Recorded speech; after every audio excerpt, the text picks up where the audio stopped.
Alright, just want to remind everybody that all workshop council meetings will be audio and video taped, and they'll be shown on the Township of Ocean's Community Cable Channel, Channel 22 on Verizon Fios, and Channel 77 on Cablevision. Can I have a roll call, please? Mayor Napolitani? Here. Deputy Mayor Fisher? Here. Council members Achara? Here. Kaplan? Here. Tallarico? Here.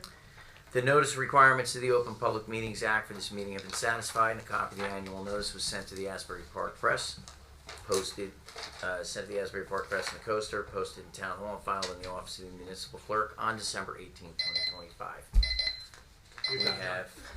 Time's up. I got it, right there. Meeting adjourned. It's our Apparently a new timer. Yep.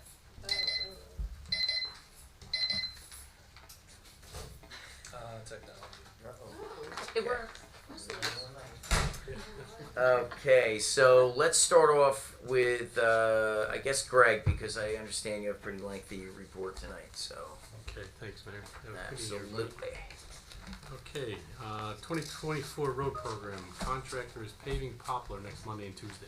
He's going to mill on Monday and pave on Tuesday. Then he's going to move to Christie, and then he's going to Cold Indian. So a lot of the roads that are ready to be paved, he's going to roll right into those, which is good because we're trying to get the reason for the push. Well, not a push, but I've been pushing for the last 2 weeks. We want to get that paved before the school opens. Dave, we should put out something, social media, let Tracy do that, and then we can share it out and make sure people know that, because I'm sure most of us are getting questioned on that road. They're not going to do it during the night. It's during the day. Good day. Yeah. It'll be a nice mess. But they're going to want to know not only about the traffic pattern and stuff, but the fact that it's actually getting done now. Yeah. Which is what most of the calls are right now. Does When the is it school getting know about this? They will when we notify them. The Okay. police will, yeah. Okay. But The first day of school is before Labor Day. we looked it up. It was the 2nd, Yeah. September 2nd. Yeah. We're paving this next week, so we'll be out of there Okay. 2 weeks before they're gonna. That's why we're pushing, Right. because we don't want to have to deal with the buses and get What kids days? in and out. Labor Day's first? First. Oh, it's late. No, Labor Day is after. There's 7. Labor Day's 7? Paving? Probably like 7 in the morning. They'll start paving. They'll pave. Because the milling will probably take the better part of a day. The paving is gonna take all day. So that'll be Tuesday. Will be a long day for paving. Full closure? Yeah. Both ways? Yep. That's why it gets done faster. They just kind of blow through and get done in and out. Whatever doesn't people really at the have to manor. The condos. What do they do? Police are working it all out. They can get in and out north and on the north side. Okay. There's nobody really impacted by the south that can't go around the loop road to get out to the north. Got it. So it's just the people who are cutting up Poplar, the ones we have to reroute. Yeah. Be safer. Yeah, they instead of paving with them there. Plus, it avoids the joint down the middle of the road, which is what we're trying to. We don't want to seam down there. It just ends up in a future crack. So. Now the 25 program, we received the bids. That's on for award tonight, I believe. Jesse, yeah. So that's on for award tonight. We'll get that guy going. 26 program, that budget was approved. Working on the plans. We're going to get authorization to bid tonight for that, and we're predicting that will probably be out to bid probably by October, because that one does not have a transportation trust fund component attached to it, which means we're not slowed down 6 months by the state on that one. Next one is the 2608 program, which is that's the one we went for a joint grant from the state with Borough Deal to do Roselle Avenue from Monmouth Road to the tracks. So that one, it's going to be a standalone project. Normally these are always enveloped into our programs, but because it's a joint program, there's no way we'll put it in with our full road program. That's why the 26 doesn't have a TTF. That's an isolated program. That's going to be probably, the plan's just about done. It'll be sent to the state probably within the next week or so for approval, and then we'll work out the deal when it gets paid. Probably be awarded sometime in October. Which road? Monmouth to, say it again, Monmouth to, which one? To the railroad tracks, Roselle. On Roselle to the railroad track. Right here. Monmouth to the, yeah. Okay, for the deal. It's Halfson Deal, Halfson Ocean. Got it. We went with it for a grant, like a joint Right. DOT grant, so we got a lot more money, so we do the whole road. Got it. Yeah, it'll be nice, cause that road needs it.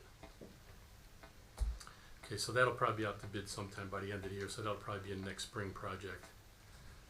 Next one, Parker Avenue Pump Station, that's on hold right now, waiting funding, and I believe that'll be probably a capital project next year possibly. Depends on the funding, I think that's what's being worked out now. Lollipop Pond, we wait DEP approvals. The soils work is completed, the structural work's in process for the bridge. So we're planning on everything being pretty much ready to go by October. So depending on the timing with the county, that will probably be, well, the first thing from the dredging and the soils work point of view, that's a function of the county. Most likely that will be done in the spring because they don't like to work in the wintertime. And then the bridge, we'll put that out to bid sometime over the winter for installation in the spring after we're done with the dredging. Next one, Terrace Pond. We're still waiting for funding on that one, but I'm getting our quotes together for our proposals together for the soil testing and the wetland delineation around the pond, because that's on schedule for next fall. Dredging is our third project. Snell's Pond, that one's kind of hit a snag of the residents. One of the gentlemen there was going to get all the residents' signatures to give us the easement, but that kind of hit a stone wall, and haven't heard from him in a while. So, but it's kind of predicted. We knew there was 5 or 6 people who wouldn't even talk to us, and I think when you start talking, giving away land, a lot of them are like, "I'm not doing that." So that one's kind of hit a stone wall. We'll see how that goes. 1515 loading, we received the county. That was last month. We received county approval. We received the Freehold Soil Conservation District approval. Currently going to get quotes to demo the building. We're going to look at going a different way. We're going to get the cost of demoing the building and then doing that where we demo the building and put the project out to bid ourselves versus going through the auctioneer and see if we can get local people and see what the bids come in at. So Greg, just want to go back real quick to we were talking about Snell's and all that, that other stuff. It was funny, right after we were going over the fact that we were looking at these potential water assessment districts that we were talking about. I actually got a letter in the mail from my mother's place down in Florida. They do that. They adopted a meeting to adopt the annual stormwater assessment role in the village where we live. So that's a little bit different than this. This right. assessment was going to be for dredging. That assessment is for actually they look at everybody in the whole county, but they have regional detention basins. Right. And since the county maintains that regional basin, everybody in that drainage basin pays so much money per every inch that rains. Right. They have that in a lot of states, but we don't have regional detention basins. Most of our detention basins in town are actually private. But we had talked about the potential of assessment districts for even the dredging, because we've taken on thank God we've gotten the amount of grant money we've gotten for these projects. I mean, we wouldn't be able to pay for this out of the budget. Right. There's no way. So, I mean, thank you to, the state of New Jersey, Go Powell, Donlin, Peter, Paul, and the county, Arnone. Thank God we had this partnership because those costs got cut down to nothing. But, especially the dredging. Yeah. but this is something that, yes, we are as a council doing this right now, but 20 to 25 years down the road when we're all gone, this has to be looked at. And there needs to be, I'm putting it on the record now that we need to have some sort of long-range plan looking forward to make sure that this can be funded, and we have to figure out how to do it without springing it. Oh, we need to do it, or wow, it's filled in and become wetlands, like we've seen up the street. Yes. It'll take, like that did, 20 to 25 years, but when it gets to that point, it's bad. Right. 'Cause And you hope we don't, we hope we do some sort of maintaining of it. Yeah. So it's a tough one. I thought to the mayor's point, I thought we had this conversation, and to keep me honest, I thought the challenge would be, who would we assess? Anybody in a drainage area to that facility. So that'd be So- pretty easy to figure out. I mean, it's, Really? yeah. That's when we actually had that, that's actually how the first public meeting started with Snell's Pond. Correct, We Snell's, told all those people in that thing, you were gonna be assessed to Right. pay for this. right, And they all went, yeah. right. That gets people fired up. Yeah. I don't think And about we it. did it based Then that totally on the lakefront drainage part. area, because we have the infrastructure maps for town, so we know exactly where everybody's drainage goes to. Down to the house. Okay. Yeah. Can I ask you a question about the soil preservation letters, It's the Soil Conservation District? conservation? Yeah. But it has to do with preserving a certain amount of soil on the property, correct? No. The soil for Field Conservation District, a permit is just for soil disturbance during construction, and they maintain, they watch over it from a state point of view to make sure that your silt fence is up, your construction entrance is maintained, so you're not tracking mud all over the place. once construction's over, Freehold Soil is no longer involved in that project. But I thought there's a waiver. Cause I had a resident, call me about it because, they were putting a deck, you probably know what I'm talking about. Yeah, there is, if it's under 5,000 square feet, you Right. can get a waiver for them. But why even need the waiver if you know that the project is so small? Because They it don't just- trust anybody. It elongates, you know, Oh, I the don't disagree with you, process. and actually, to be honest with you, when we have people in town that come in with the grading reviews that I do that, and I look at decks and additions, and I know they're under the lot, is it barely over 5,000 Right. square feet, I don't even ask them for freehold soils, and they don't get it. You know, so the individual people who are doing things, I don't make them get freehold soil conservation district stuff. Okay, because this gentleman had to. Well, I think what happens is, we'll probably talk to the construction official, he's probably the one that's mandating that, because he's used to every permit needing a freehold soil release before he gets the CO. So we'll have to talk to him about that, because if they're under 5,000 square feet, it shouldn't be required. Cause it I'll talk to him about elongates at least 2 Oh. weeks or more. More than And I that, had to get it's one as months, well. it's months, Yeah. it really is. I mean, look how long it took us to get this, it took me almost a year to get freehold soil conservation district So approval. this gentleman, I mean, you know what I'm talking about, I can't remember the name of the street right now, he's getting a deck on his yard, and it took months and months and months, and then you had just gone out maybe a couple weeks ago. And then he let me know that now he has to get the soil, but the deck isn't any bigger than this table. Yeah, it's probably coming from the construction part, because like I say, I don't make them get the permits, So how do we, work with that? I'll talk to the construction official. Okay, thank you for Yeah. that. But just to go back to one of your point, Mayor, also about the assessment district. Remember years ago, I brought that about assessment district for a different reason. Because one of the reasons that I brought it up is in the state regs for stormwater management, it clearly says that, and this is why they put everything on the township, clearly says that the person who owns the property and owns that facility is responsible for maintaining it. And we have sinking funds for them to maintain it and all sorts of things.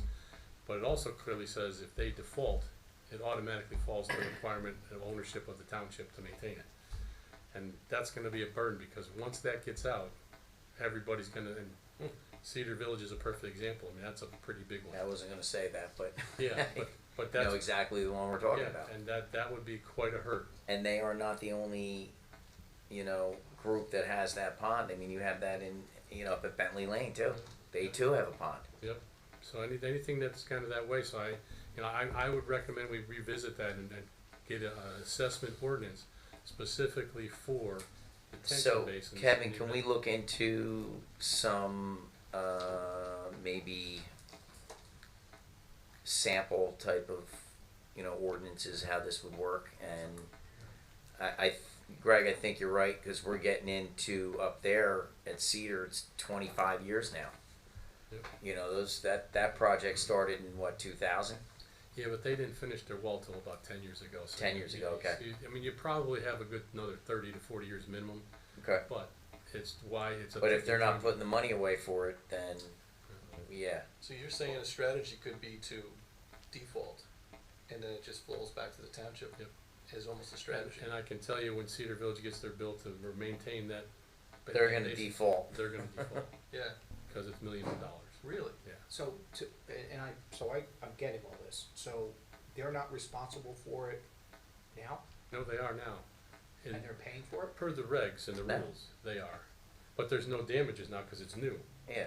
The problem is when it comes down to, and they're putting things away in their sinking fund for it, the problem comes if the day that they have to replace their retaining wall because it's failing.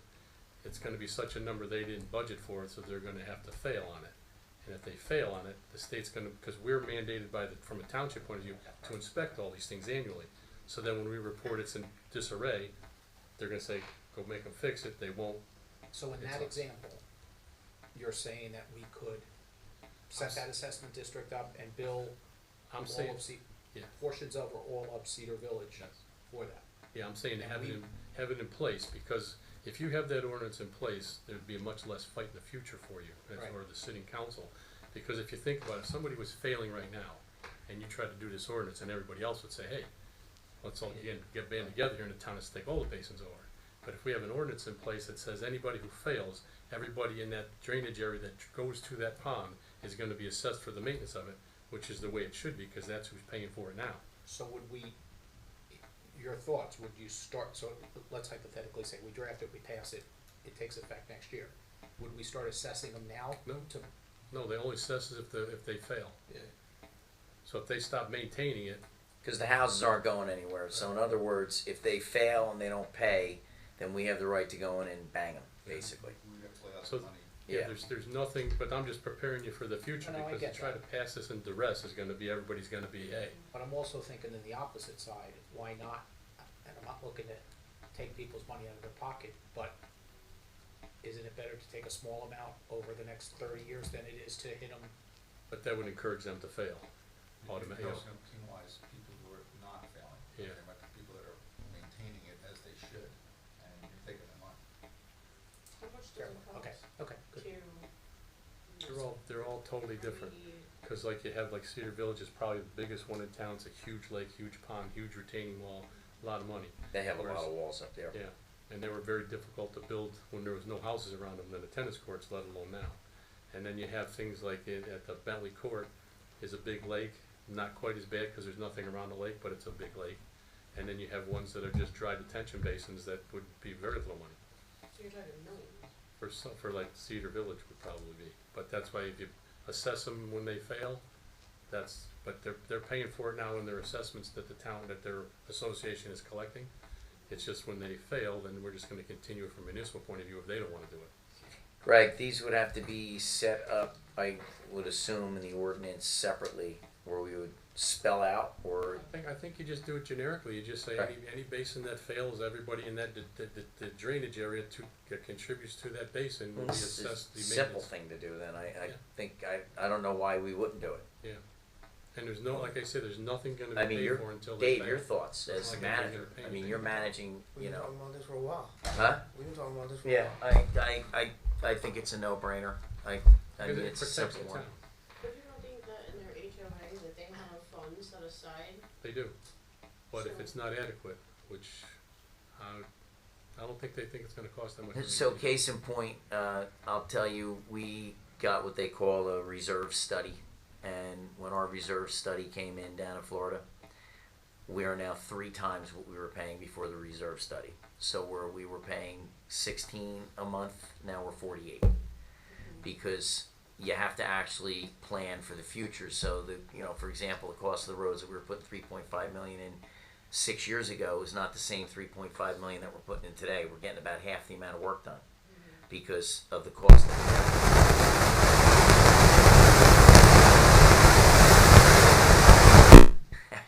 So, Who's paying in Florida though? Is it the HOA or is it? the so in our town? case, we have to pay as an owner of the HOA, but we're prepaying by state law because of the Miami issue that happened years ago. So that's, they're being proactive in getting everybody to be proactive, enforcing them. I think this way is the least pain. They, they can put the money away themselves in their reserve, or not have enough, like Greg's saying, in 30 years, and then we have the ability to give them a bill if they don't have the money and they default. Kind of a worst case scenario, actually. Yeah.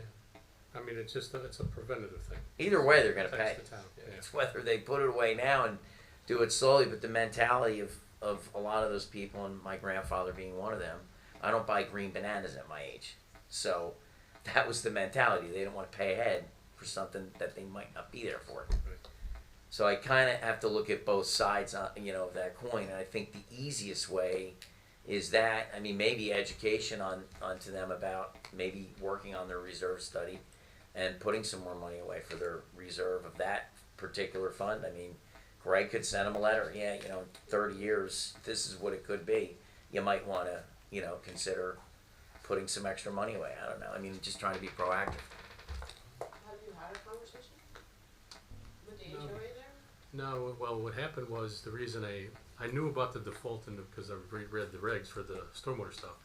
But the reason I bring that particular project up is because when they were going to the last phase they were doing was to build that wall, they didn't want to build it because it was too expensive. And I said, well, what are you going to do? You have to build a retaining wall to protect the edge of the water. Yeah. So they were hemming and hawing saying, we're just not going to put it in, which means we'd had erosion forever. And so if they were doing that initially when they were supposed to be budgeted and it was through the developer, I mean, it's because those costs are going up and up. And actually their biggest problem is access. They just did not leave themselves a way to get a big piece of equipment down to that water. So, but just it doesn't really cost anything, but it just protects the town if you have that in place, I think. Okay, Bimbler Boulevard. The speed cushion is in, so that will be put in when we pave the road. So Oh, it's in there. yeah, it's but delivered. See you. Yeah, it's not been installed. We have to wait for the paving to be done. That When do you paving, think that is? it's going to be this fall for sure because his contract time is supposed to be done by the end of the fall. So, and Okay. that's this the same guy that's starting on Poplar. So Right. he'll be there hopefully in another month and a half or so. But Is there parking on one side? Is that, on in Bimbler, there or not yet? not that I don't know. You have to talk to Phil Jackson about Oh, that. okay. Yeah. And that'll probably wouldn't be done and also, well, the signage could go in. I mean, but the curb wouldn't be painted until after we fix the road because we're putting some new curb in there. So we made Doing it. I don't know if it's east or west. it's Maybe the east side. right But by the marina. we already did the west side. Okay. So we're doing it from the like Colonial Road west or east towards Wickapeco. The next three are the lighting things which are related to, you know, we've got the DR numbers from JCP&L. We're reaching out to them. We don't hear anything.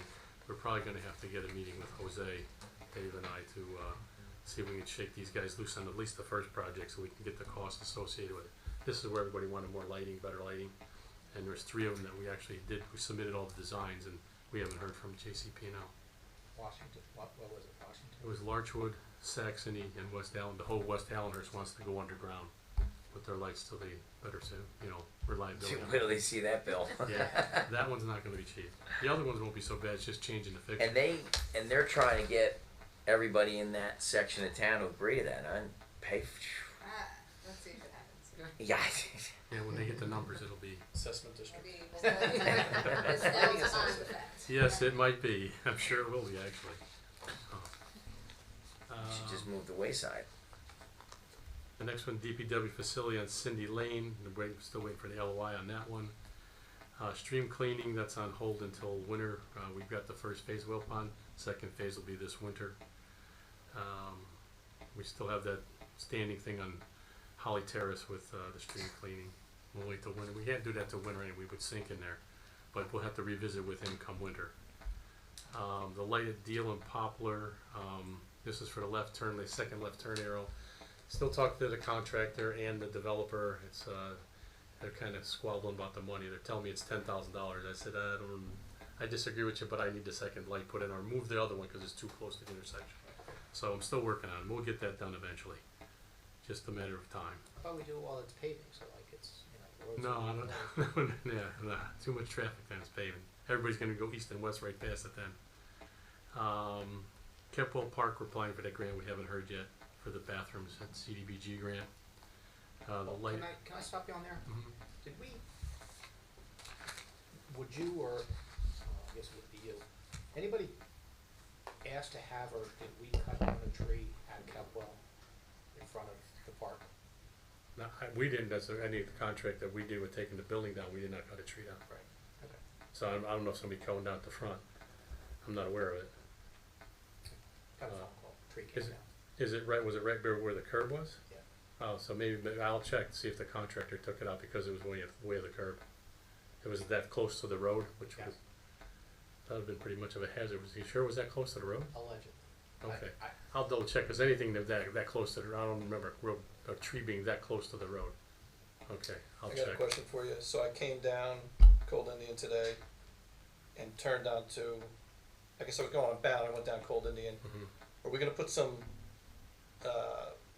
lines on the road? Cause Right. that comes up hard and fast. If you're coming down at 35, 40 miles an hour, heading into, heading there, it is a really, That's cause you're used to going around that turn at 40 Yeah. miles an hour. and of course, You're supposed to go at 15. Yeah. I pulled some G's on That's that what turn. they're aggravated about. You can't go Yeah, whipping down yeah. it. So, Cause you think about a typical right turn. yeah, Would not be on like the road, you're going around 15 miles an hour or less. yeah, And that's what we made that as a 90-degree turn now. yeah, I felt like a fighter pilot. But we left it wider for the trucks to go around, and that will be painted, the lane, just like we did up at Deal and Bound. But yeah, that's the problem, everybody's still going around, trying to go at 40 miles an hour. You guys hear that? Doesn't work. Back there. So on It's a that, white cause that Audi. conversation just came up this morning, and I was there I've ridden it prior to it getting paved, so I understand what they're saying, but there's, and you just may have answered it. Can school, or, I don't know if buses are Yes. making it. Everybody can make the turn, it's wide enough. Okay. And that's really, I think, the negative positive is we left it wide enough for the vehicle, bigger vehicles to make that turn easily. Okay. And the problem with leaving it that wide gives everybody the sense that it's as wide as it used to be. Right, And they try to zip it at 40, and it's nowhere near as wide as it used to be. It's a couple feet narrower. right. And that angle you're taking at 2 feet narrower is quite a big It's different. difference in arc. Okay, So that's the problem. But I had to leave it wider because I didn't need trucks and buses getting stuck there. right. I wonder if a little signage might not be a bad idea. Well, we have a sign up in front of it saying traffic pattern has changed Yeah. ahead, and we've got cones there. But that is gonna be paved relatively, Yeah. probably next week, Sure. and then striped, but, yeah, it's, Yeah, it comes it's up quick. a learning curve, but that's, anybody who's new to the area doesn't have a problem, it's everybody, yeah, yeah, right. Okay, next one, Light at Norwood and Lincoln, we're in a DOT, I think they've got some property acquisition problems, on that one, from with the gas station and, That's where they're Long moving Ridge. the bus stop too. Right, and they're moving the bus stop from the near side from the far side. Longer than anything. Yeah, they, it's just been really difficult with them. They just don't seem to be getting anything done right now. You know, it's just, I don't know what it is. Because we're also waiting for them for a couple other lights. We got the one in, which is coming down, the one at Cold Indian Springs. Yeah. That one, you know, is all ready to go, and we haven't heard at all about that one. So, I don't know what's, We paid them. yeah. Yep. Yeah, so they came and said we didn't pay them. The second driveway at Hill School, we kind of talked it over. I'd left it on here this time. I'll take it off for next month, but they're saying that there's too many utilities in the way to get that secondary access in there. And then school signs, I think Right, they I'm said sorry, they being, the people, the owner, the developer, and the people from the school were saying they didn't want to have to relocate all those utilities. And then the school signs, I talked to Phil Jackson. He's going to go out and look for the school signs for Hillel and Dow to put, you know, school ahead on both of those if they're not there now. So that'll probably happen in the next 30 days. and speed limits. Speed limits, well, those are that's not me. That's you guys. So, But I don't believe, and I could be wrong, that Dow and Poplar have school zone speed limits. They don't. Well, maybe that, I don't know what that does. Oh, Dow was 30, and I thought. Why was Poplar? was it Hillel? Oh, Hill, you mean the other, I'll go over there, yeah. Yeah, I'll have to check that, because usually when you have school ahead and it has school zone, speed limit is usually 25. That's what I- Yeah. Yeah, so that would be on the sign that you Should put be, up. right? That's what I'm That's getting. during school hours, like school days, Yeah. or like the Correct. weekend it would change, but yeah, that will probably, I'll talk to him, make sure he puts that sign on the bottom of that thing if they're not there. So Poplar and Dow. Might as well check, well, if we're doing Yeah, it. Kelly check reached all out of about that. Dow. Yeah. Yep. Does that count for nursery schools too? And I don't kid, because we, No, actually, that just did come up by you, believe it or not. There's a nursery school that operates on the Monmouth. church, Yep. So could we look at that as well? She just came to me Yeah, yesterday. we probably would have to put something out, like in the newsletter and on the website, that they'd have to come in and register, because we don't really know where all of them are technically without going through our okay. business licenses. so You know, they better and have I'd rather, business licenses. yeah, well, instead of having us do to the reliability of us going through and making sure we don't miss one, Alright, it might be better for them to come in when they, hey, okay. identify that they're one of those and we can put on the list to So put the signs up. so what do you suggest? We put something out? Yeah, I'll talk to Tracy about putting a Okay. thing on the website Yep. about, you know, come in and ask, let us know where you're at so we can look at the speed limits for the signs and stuff. Yeah, good. So, Dave, I did hear, and I don't know if it's just because of the camp, but some of the buses have been trying to make the light, but it's like New York City, they're blocking the box and then Where? on Poplar and Deal. Oh. So, you know, you got one of those situations now, you got this giant bus that's blocking the box, traffic can't go either way, can't go east-west, can't go north-south. It sounds to me like more of an enforcement thing, but it's just all generally backing up, so now you're sort of stuck. So, just a little foreshadowing for the future here. We may need to really seriously think about the egress and, So you're talking about people coming southbound on Poplar? yeah, Not yeah. put a box in. And then all of a sudden, you know, no one's going anywhere because now we're all jammed up. And it just infuriates everybody. Everybody's stuck. I heard box, and I was thinking the same thing. What are you thinking, at the intersection or at the exit? The driveway, Oh, I thought you So were you talking. could- Yeah, I mean, so you my, can turn in. the call I heard was the intersection, Yeah. but it's caused by everyone, jammed up. I said this before, and I know there's a cost associated with this, but I really truly believe you're probably gonna need an officer out there during So school I hours. told them about the Yeah. T3 officer, and that someone was gonna reach out. Did they reach out to you? No, they might have called the chief directly, but not me. Let me check. I mean, I know a the board class event three. does it, Class three. it's probably prudent. You're- It's a You're allowed cost. to hire Especially one, make that right? left turn out. Class 3, I think so. I think So, that was the solution that we. yeah, I don't think it's a bad idea, class 3. Mention it again. I mean, there's cost to everything nowadays, and it's probably never a bad idea to have something like Yeah. that. Right. Well, I mean, they can act in a whole role too, security inside and, Get everybody in, get everybody out. yeah. That's it, High school does it. It works. So do you wanna put don't block the box painting out there? Well, I don't need any more road noise, but the answer is there's clearly somebody blocking the box. So, just something, it's just I something think it to would help, look into. especially if you're talking about, I think it's a problem for buses coming off a deal, turning right onto Poplar and trying to turn into the school. Yeah. Cause if that's blocked, that means there's blocking that whole intersection for Yeah. anybody going north. Yeah. Which everybody turning left off of Deal up, and everybody turning right would be jammed, cause they can't turn left up there. Correct. Oh, right, the left turn into. Left turn in would there. block everything up. Right turn and left out, I mean, that's just blocking up their driveway. Yeah, But left turn in is a problem. for Yeah, I mean, a little back- food for thought, but, Yeah. these quality of life issues get people's blood pressure up, so. Yeah, the reason I ask is because we're gonna be paving that Monday, Yeah. and we're gonna be painting it in another week after that. So while he's out there, we could Yeah. paint does it, it have a dedicated left-hand turn? not into the school. At the intersections we do, but not at the school. That was not, contemplated. It's not wide enough. Yeah. We'd have had to, I think so, but and, probably be too close to the intersection. the fire department wouldn't give us any land. The only other, the other thing is I handed out tonight, the flood risk management plan. And that's something that we did based on the, insurance companies, trying to protect us from flood damages and future lawsuits. It identifies everything in the town that we do to monitor and try to better flood situations. It starts from, cleaning inlets, cleaning pipes, identifying things, cleaning stream floors out. It's all in there. And then at the end of it, it identifies how we address problems, either emergencies or other things, similar to like the pump station. That's, like a long-range plan. That's something that will be addressed through this plan. Isn't it Yeah, I just did it. requirement? A lot of towns are doing this because there was a major earthquake against the town. Haddonfield, I think, it was Haddonfield, where, I think it was a home or homes were flooded, and the town was held to be liable because they did not have a plan to maintain the drainage, and it's because the drainage was blocked, and had it been that for a while, then the town was held liable, so the court said you have to have a plan. So even if there's flooding, Right. but you have a plan to deal with it, even if you can't quite get to it, you have an. Can you send that electronically? Yes, sure. The plan may be difficult to see, but I'll send that to you too, because that plan is attached in the back. That's a pretty, That is? yeah.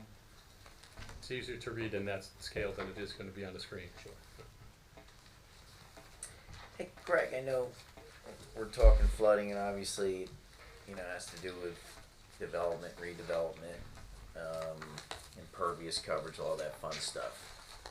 Somebody mentioned to me the other day they did a drone flyover and they couldn't believe the amount of open space we have, percentage-wise in Ocean. Do you know it offhand? I don't, but my guess would be it's somewhere around probably 35 to 40%. That much? Yeah. And in comparison to most other towns, yeah. I'd be Everybody's curious. about the same, because the coverages you allow per residential, most towns are mostly residential. Right. You have a 35%. That's adding in Palea and Welts and all that stuff. It's generally about 35. 35 to 40%.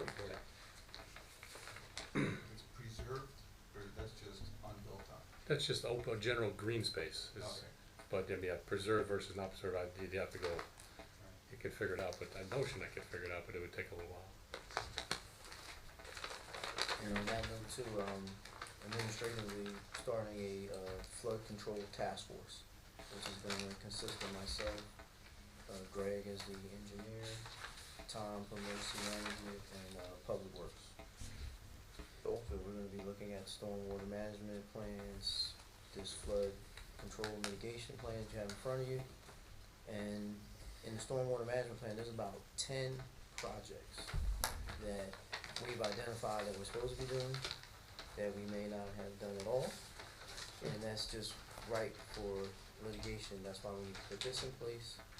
And then when you take a look at those 10 projects, and then to keep the litigation off, we gotta make sure that we're funding those projects each year, even if you're putting 50 to 100,000 away each year in a capital program till you get to your ultimate, goal, or at least phase 1 it or phase 2 it, and start working on some of these projects. Say supposed to be doing it, because.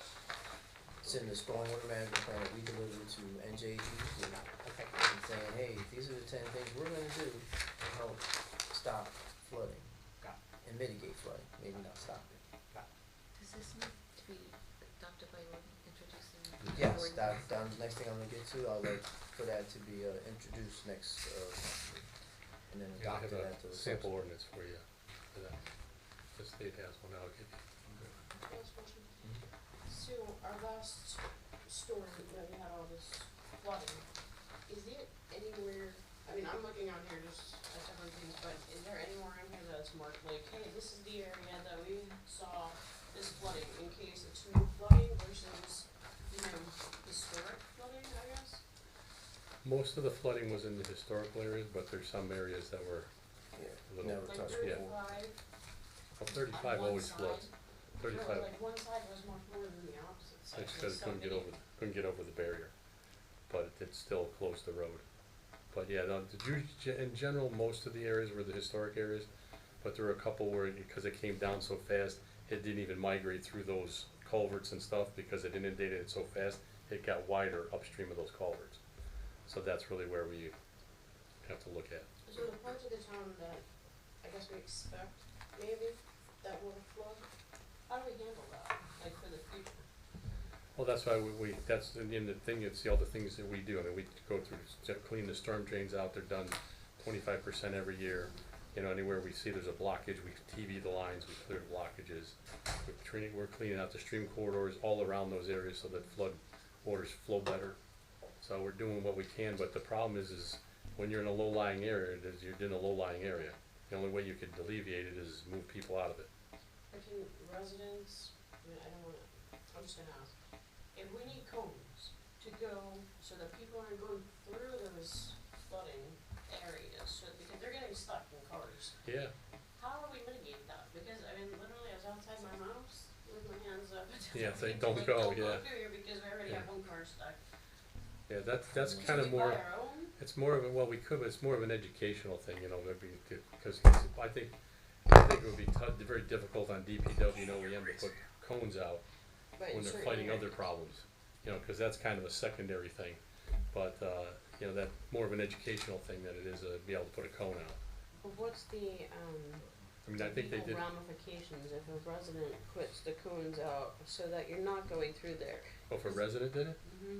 I don't think it'd be any, I don't really think it would be a problem if a resident put it you know, to mark where a flood is, but I think it'd be different if the resident took the cones away and somebody drove through. But if they said, hey, don't go through, it's flood If waters. we had our own cones, put them up with Yeah. like, oh no. Kevin doesn't Oh, like it. I wouldn't Yeah. encourage that, Yeah. I mean, Because you certainly don't wanna rely on it. Yeah, Because if you come to rely on it, then the town would be, I think, could have a problem. It's like, well, the resident always used to do it, and that's why we didn't go to that area. I mean, the problem is the last flood came up to over my waist. So we're Yeah. talking about at least 3.5 feet. And people were just driving through, and the wake of the water as you're driving through in these big trucks, Yeah. the water just splashes right into people's garages. Yeah. So, and there were cones up, but there's no like chain to go across. So you can just go around the cones, and it's a big problem. Yeah, it is.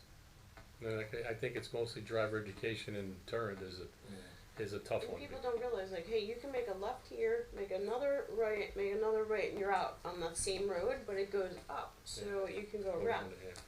So I'm just trying to think of like how we can help with That's that. something we can discuss in our committee that we're, Flood control yeah. task force, yep. yeah, something how we can better take care of things like that.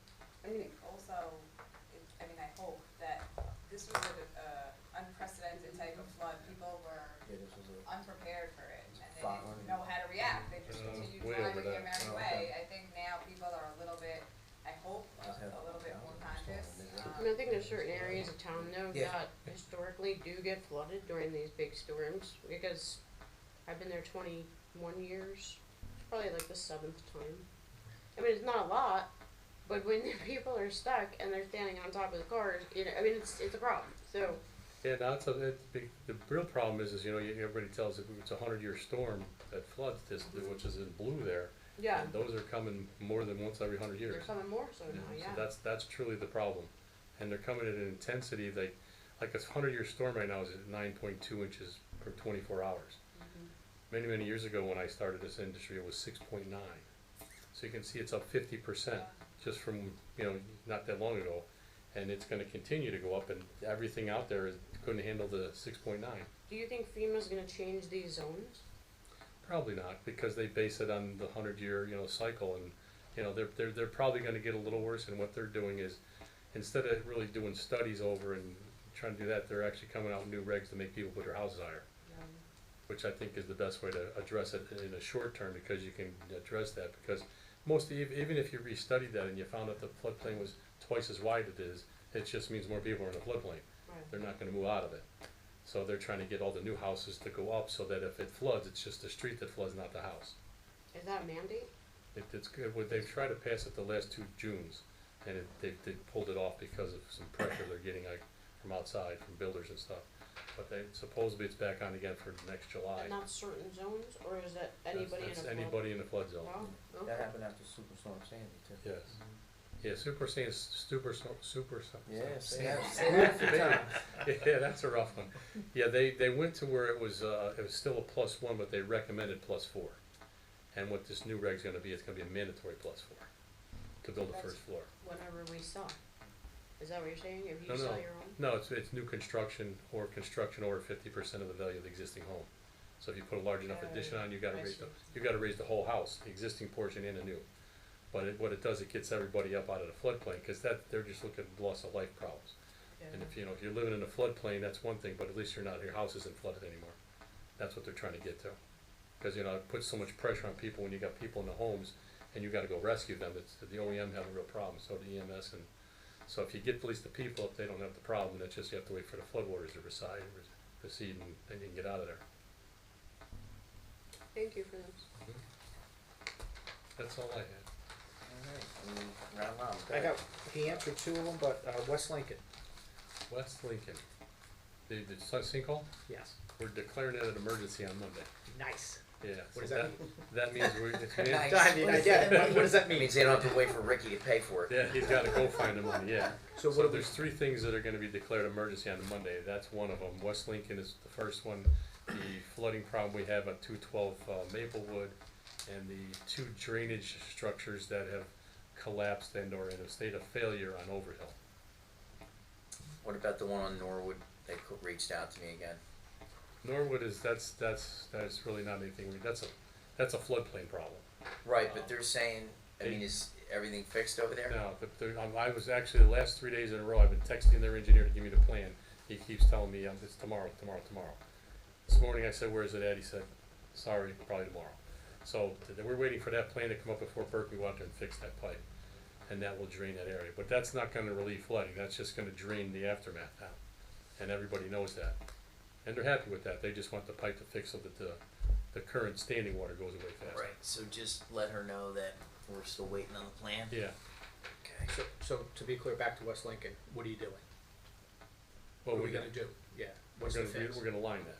We're gonna line the pipe, cause it has a break in it. Right, And then we'll fix cause that's the break in the pipe, and when it rains, the water's coming out of the pipe and washing the dirt above it down into Right. the pipe and washing it away. so is it just Cause with the it's sinkhole, that's all that's gotta get fixed? for Yeah, the we're gonna line the pipe, which means we're gonna it's a very difficult thing to do, we're gonna line the pipe, cause it's 20 feet deep, so we can't dig it up. Right, So when we line that, then we'll go and fix the pothole, we just fill it up with stone in the top part. and how long are you lining it? what's the distance-ish? Ish. That we haven't determined totally yet. But it's gonna be between two lengths of pipe, so it's a couple hundred feet, Oh, that long? yeah, Okay. Thank you. Yeah. Neighbors will appreciate it. yep. Anything else? No, not for me. Gracie? Is this just for Just our for Greg. engineer? I have nothing. Thank you for Okay. all your hard work though, No because problem. this is a lot. Yeah, yeah, You're doing a great job. Thanks. Thank you.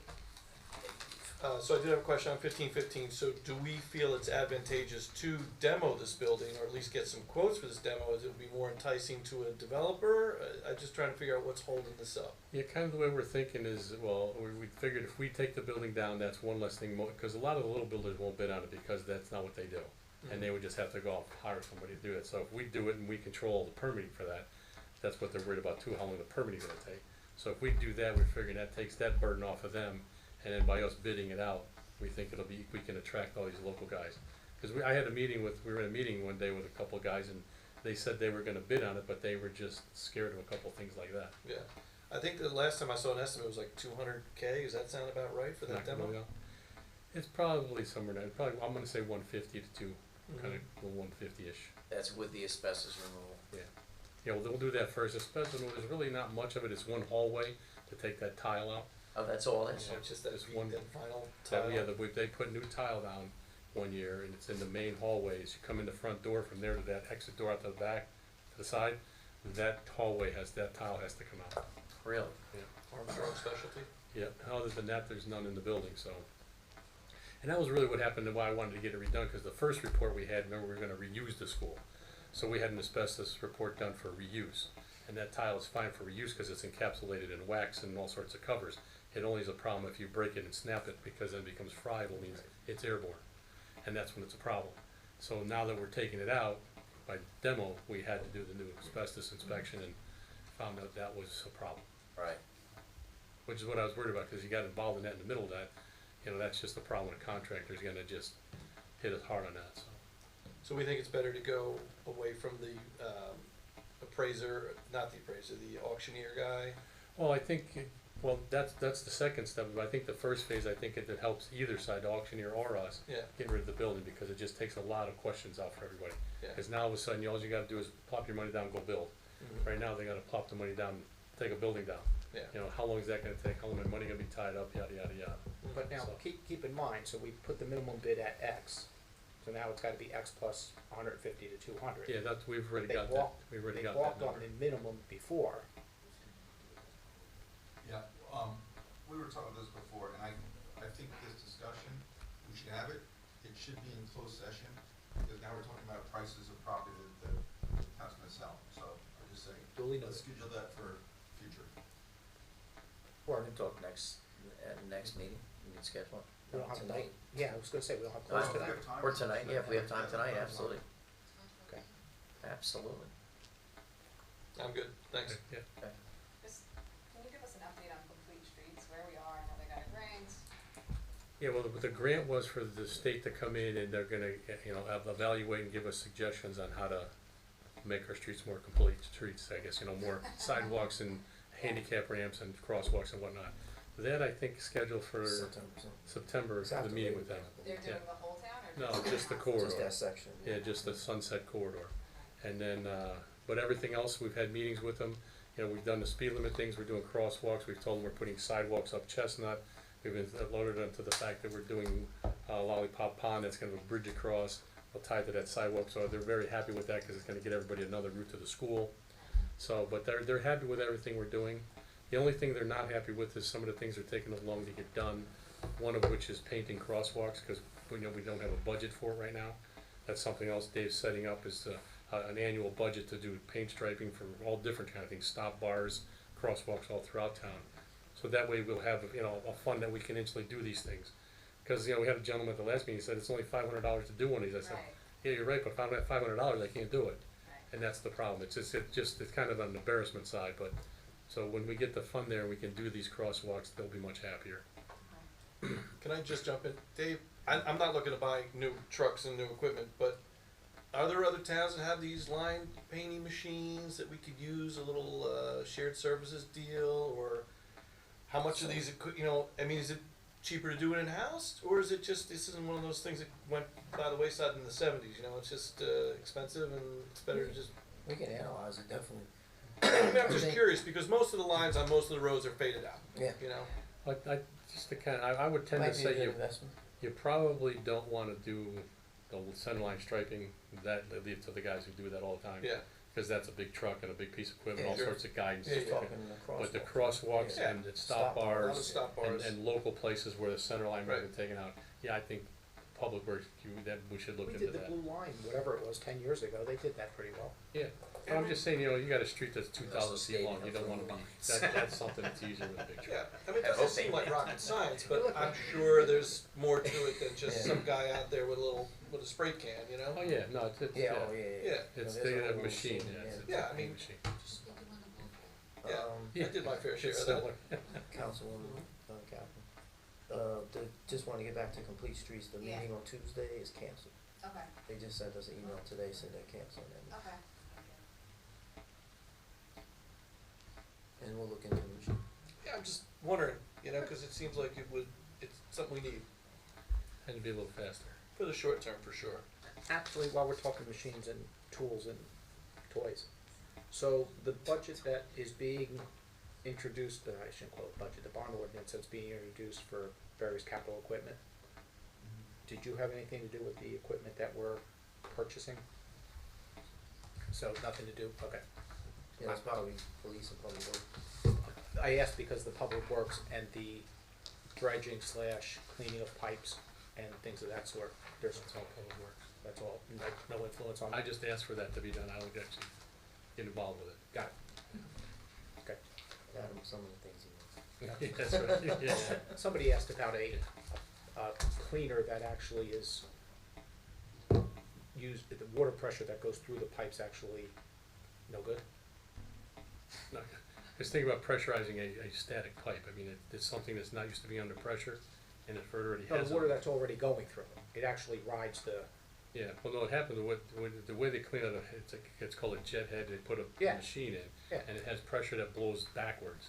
So when they're going through it, it blows everything downhill, they go uphill, and it blows it back, because if you pressurize something and try to push it through, it usually doesn't work well if it's jammed in there in the first place. It's just gonna lodge it in harder. okay, It's better to use this, because if the machine can get through it and blow it backwards, 100% effective, okay, and they work very well. I probably had it backwards. Yeah. Good stuff. Dave Brown. I have nothing but the executive session 1515 order. Okay, we have a road opening request. Yes, we have a road opening request from 197 Delaware Ave. I was talking to Greg about it. Said that he needs to get gas and water. New house. There was no- How old's the road? I think it's 3 years. 3 years ago we paved it, so he's gonna have to put the $20,000 bond up and pave the 200+ feet. What street's this again? Delaware. Nice house. Did they tear the house down or did they build a new It's an one? undersized lot that received variance relief for the lot width and lot area, also change in grade and location of an improved right of way. You know how I feel about cutting those roads when they're less than 5. Did we, just for the record, did we do that or did the water company do it? Not that it matters that much. Wasn't that a water company project? I believe. Well, this is actually for a water lateral and a gas lateral. It says new services. But yeah, we've had places where the water company has come in and. Yeah, I think they did, well, not open, but I think Yeah, that was all cut they do, the- yeah, Delaware, Chatham, Belmar. You know, you You know, almost but they wish they would, paved all those roads. I'm sorry? you almost wish they would go in and just have it there so you could potentially connect at some point. You know, in that section of town, the water company had a bunch of new mains they wanted Yes. to put in, so they ended up paving the entirety of several streets Yes. over. And Delaware was one of those that Yes, they it paved. was, yeah. But the one that they didn't do that on was Roosevelt. The year we paved it, they needed to put a new water main down. Yes. So they had to repave that whole road like a month after we paved That was it. brutal. Yeah, that was not Greg good. will get a $20,000 bond And that's Well, great. we are all good with it? Yeah, and Okay. Yeah, if they're willing to do the whole thing. They're not gonna have a choice. Yeah. and it's not, they'll send you a letter. They'll send you Yeah, a letter go. so we Yeah, can- yeah. Go ahead, Gracie. for some of these things about the accepting of performance guarantees, and why do we accept them from some developers or people and we don't accept them from other applications? Like, there's a ton of them on here, different addresses. I was just wondering why we accept for some but not everyone. It depends, because the only time we get performance bonds is if they're doing improvements in the road. Oh, So in some- the road. Some people may put a deck on, addition on, nothing to do with nothing on our the Gotcha. real property. That makes sense. Yeah. Okay, I didn't know that. Thank you. So they're putting it in the curb and driveway agreement or something. They need to put a bond up, And then once it's done, give it back to give it them, back. yeah, Okay, just to make sure they do it right.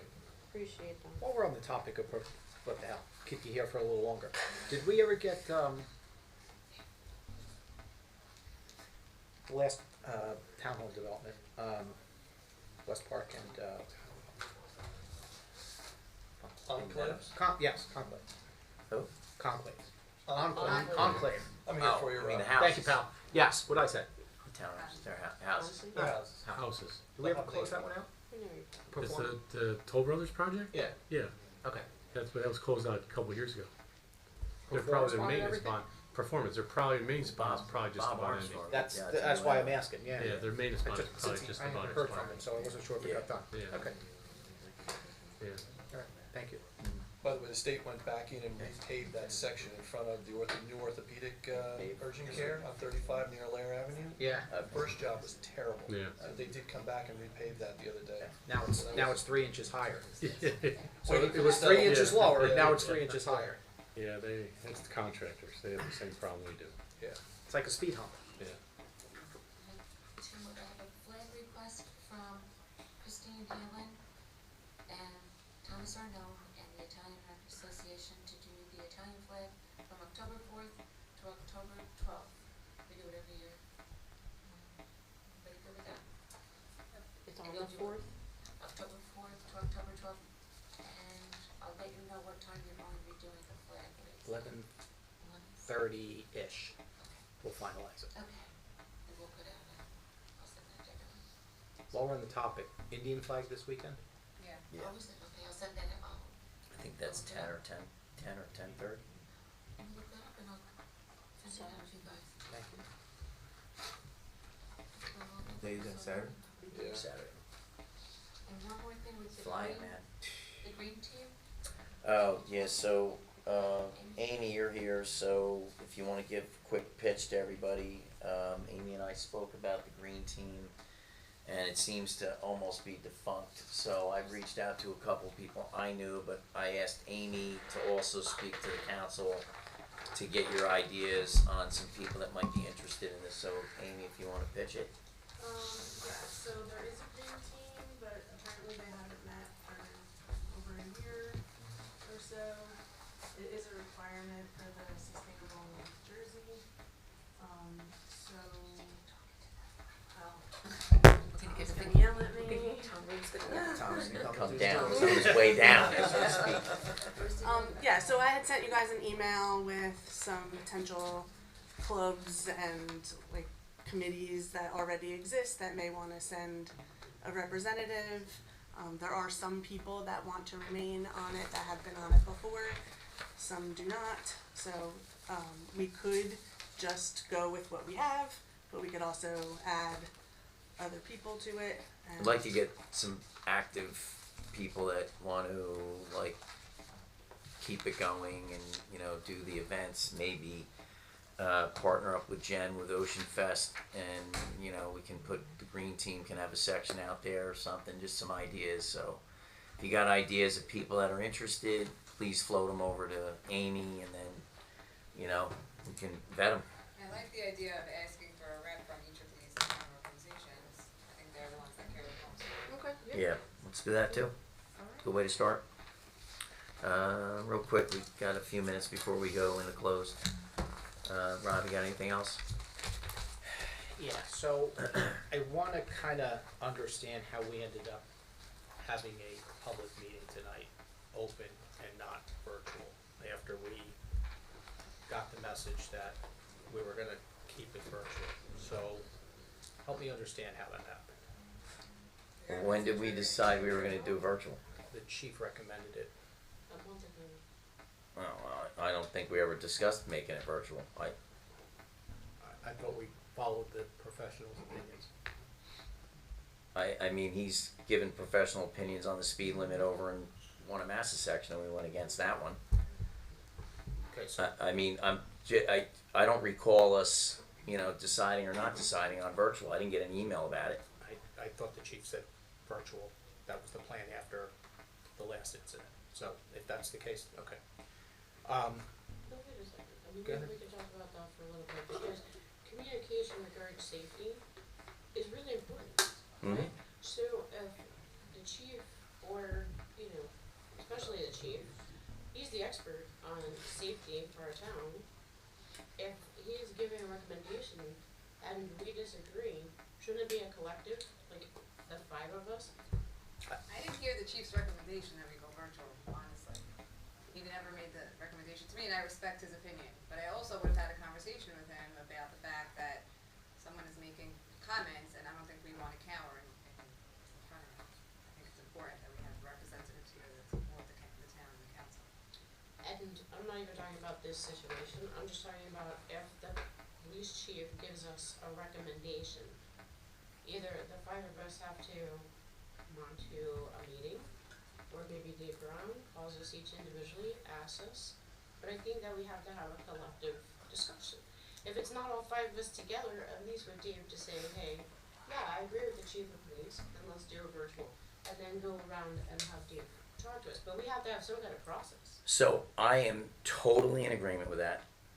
However, you two seem to want to wait until you get to the day of to bring it up. If this was a concern 2 days ago, 3 days, when you got the agenda, and you knew it was live, why didn't you say anything to Dave then? We did.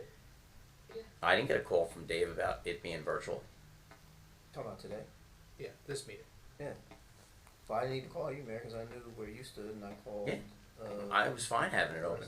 No, I'm fine having the meeting, because it was No, I'm discussed. fine having it open and out here, and exactly what Geeta just said. I'm not going to hide. We're mixing apples and oranges. Anyway, Not really. If I you're didn't going hear- virtual, you're not mixing apples and oranges. So when the police chief makes a recommendation When for did the, he make the recommendation? Where after is the it? last meeting, So go away. do I understand it He correctly? did make, I don't know who was there, but he did recommend us to, Okay, I to didn't know go. it was a to formal go virtual. recommendation that we should discuss. And maybe, and that might be the case, I don't think it was. That's fine, yeah, that's fine. This is a suggestion. But that also adds to the communication challenges we all have with what's happening. I mean, we meet for an hour and a half to 2 hours over a 30-day period and don't talk in between. There's nothing formal happening, there's no conversation, there's no formal discussion. I suggest that we have these conversations and we discuss things before decisions are made, which gets to the point of another communication. Why was the Orchard Plaza application pulled? So glad you asked. Go. These things here are phones. Yeah, If you knew it was pulled, why didn't you ask? I'm asking now. I didn't pull it. The owner of Orchard Plaza asked for it to be removed But to whom? to me, and I called In a David. meeting? No, he called me up and said, I want to pull it. Okay. So I relayed the message to David, who then relayed it to Jesse. And he relayed that message when? Friday afternoon. And Jesse, I believe, made the agenda on Monday. But who? It's an introduction to an ordinance. Understood, So the introduction will now be in September. understood. So where is the problem? One, that you're having conversations with a developer without an attorney or somebody else present. He called me. I relayed the Hold on, message hold on. to David. Hello, Mr. Developer, can you call our town manager? Oh, you know what? Next time I'll have him call you directly. Which is what the process is. Oh, he called me. What do you want me to do? Tell I him just told I'm you not what I going to want you take to your do. message? Yes, I want you to call Dave Brown, who's the manager who runs the Okay, town. we'll do that next time. And that should apply to everything. Absolutely. Not just this incident. Okay. Because meetings that you're having need to be with the town manager and attorney. What meetings am I having? You tell me. I have no idea what you're talking about or what you're implying again. I'm implying that things are happening between our general meetings here that are happening with you that aren't involving us. I don't know what you're talking about. Okay. So you're not having any other meetings with any other developers, with any other What's being professionals? developed? You didn't answer my question. I have no idea what you're implying. I'm not implying anything, I'm asking because between meetings, meetings are taking place without the rest of the council and decisions are being made without the full council knowing. So Dave, what decisions are being made? In Right now. regards to- I have no idea what he's implying right now. You meet with him once a week. So he knows more than any four of us at this point. Because you do have a meeting once a week with him. Absolutely. So he knows everything that's going on. If I Even ask. before, Everything that I know is going on. Right. right. So is the concern that the mayor is having conversations with people inside and outside of the organization without informing you and us? It happens occasionally. The pulling of the ordinance, I had got a call from a resident, and I had no idea that it was being pulled until I saw you on Monday. I don't know how the resident found out ahead of me, but I have no idea. that happens. I have no idea. What I'm saying is, we need to stop the outside conversations without having professionals, be it town manager, attorney, engineer, another council member there, when things are being discussed outside of the outside of the meeting. Because that's what the optics of the public are saying, these things are already decided beforehand, and they may very well be, and they may very well not be, but the optics of it is not positive. Whenever there's a conversation, Dave gets a call from me. And he can attest to it. Hold on, you're missing the point. It's not after the conversation Dave gets a call. Dave should be in the conversation. Well, if I get a call, I will pass it on to Dave from now on. As do we, or as we should. I was just about to say that. It should go for Right. everybody. Yeah, this isn't just you, this is all of us. We should not be having conversation. The manager runs the town, not the council people. We set policy. Dave, our engineers, our professionals should be meeting with the people that need that information, having conversations with us, developers or otherwise. I mean, while we're on the topic, so if something does get pulled from the agenda, how can we get that out to everybody? This was never Instead on the, of- this was never on the agenda, it was just sent to everyone on Friday so that you could review it. It was going to be introduced. Right. It was never on the agenda, it shouldn't have been sent to anybody but the five of you, and the attorney and Dave. I'm always instructed to send so everyone could look at it and if they had comments. I don't know how someone from the public could have gotten a hold of it if it just went to all of you guys. Not, Yeah, the only way they would have gotten it is if they got it from one of the five of us. not, be careful. No, I'm just saying it was, I sent it No, agreed. to the five of Correct. Dave and Kevin. And it wasn't a matter of them getting a copy of the ordinance, it was a matter of hearing that the ordinance was being pulled. Well, And the I only get way they that. would have known that is if they actually saw the agenda that was passed along to the council members. I mean, from what I I've mean, seen- I'd be curious to know who called you from the public to see who they're connected with in this room. Hold on, Because we're- that's we're going really, down the well, road. I mean, you Hold started on, to go let down me the road. finish. No, Jesse is making a comment that it was never on the agenda. I agree. The discussion was that it was going to be on the agenda after the planning board meeting. In theory, yes, not officially pulled, but the conversation you had with the developer asking for it to be pulled should have been a conversation that was had with the developer and the town manager, not Well, the mayor. again, gee, I wonder how somebody from the public knew that something wasn't on an agenda. It's interesting that they knew it wasn't on there. Correct. I mean, It I would wasn't- wonder who that person's connected to. According to the residents, it was you. You were Me? the one I who haven't told spoken to them. anybody about pulling an agenda item. Okay. But that's- Dave can tell me tomorrow who called him. I'd be curious to see who it was. You want to go to close? Yes, we should, because we're running out of I'm time. Motion to go into closed session. Well, we're not, There's more stuff to talk about. can we come back after the public meeting for Workshop? workshop, Sure. please? In order to do that, you are incurring a significant amount of costs here tonight. Tonight's an extraordinary. That's fine. We're gonna encourage. Okay, so let's finish the public, I mean, if recall. closed We can always- session's important, that's fine. I don't, Close was just 15:15. I Oh. think that's puns and that's. I don't Well, wanna I'm happy to speak discuss that too in Yeah, close, we but I can. don't think it'll It take just long. won't- it The just close won't be- doesn't have to happen tonight, I don't think. Yeah, it'll just delay us getting 15-15 done. Now let's get 15-15, it's been 3 years, let's get that taken care of. as far as I'm concerned, that's me. Whatever anybody else wants to do. And I think the other discussion was about the election change. That was the only thing I had. And then one question about why the zoning, changed from the C4 to the light industrial, and the planning board was not involved in that. So I had two more topics to discuss. I mean, we don't do that right now, we could do it later. Or in the regular meeting. That's true. Okay. Are we going upstairs? It's not up to me, Might be guys. easier to, rather than finish your workshop after this meeting, it might be easier to have a closed session. After the workshop. That way you're not holding everybody up. I'm good, either way, whatever works. Okay. So, continue the workshop? That's my suggestion. If we can finish the workshop, I think it's better for members of the public, so. Yeah. No, go ahead, you're up, or anybody else. No, I was gonna stay for the closed. You weren't gonna stick around? I For the can closed I was, but you're not Oh, having the okay. closed now. Okay. I can handle the close. Okay, see you later. Take care. See you, Greg. You too. So can I just ask about this change in the zoning and not, it not going. Zoning. Go ahead. Not going to the planning board first. Wait, say what's I think it is, The How about the C4 C4? zone. yes, like, oh no, it'll get introduced here and then it goes to so we're not approving it, what are we doing? We're introducing. it's an introduction. There's an introduction of what's listed, and then it's going to the planning board for further discussion. Correct. And I did ask a question about the batteries, I never got the answer about the batteries. Okay. Who did you direct it to? It was to Ms. Kumpo when she was here last Oh. meeting. Okay. She said she would get back to us about that, but I never heard anything. So those were my two questions, the battery situation, the height of the building, and also residential.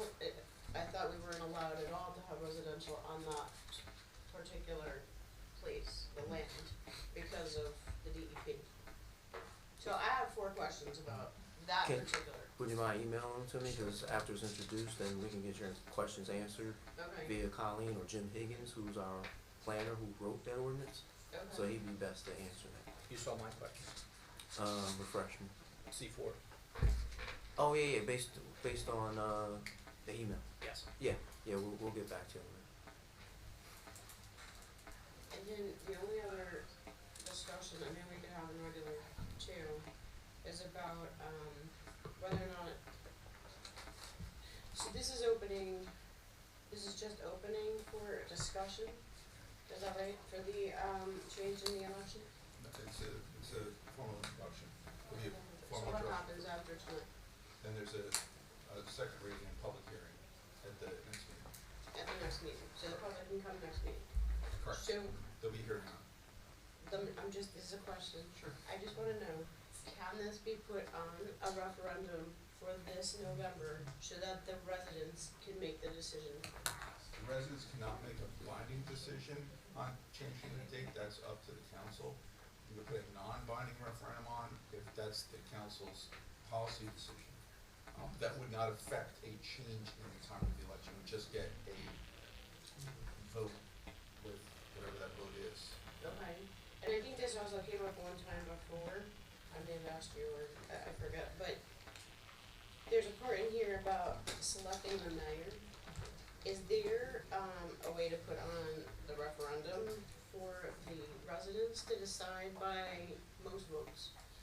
Cause I've had a lot of residents ask about that Yep. piece, Yep. so how would that go? Right, what the council is authorized to do is simply and solely change the date of the election from May to November. If you wanna changing, the mayor's elected is technically changing the form of the government you've adopted, so there's only 2 ways to do that. One is to get a petition from the residents, I forget how many signatures are required to be submitted. The second way is for the council to put on a ballot for a charter study commission to be elected. And the charter study commission elected, and then we spend about 9 months holding hearings and determining if there's any difference in the way the mayor's elected.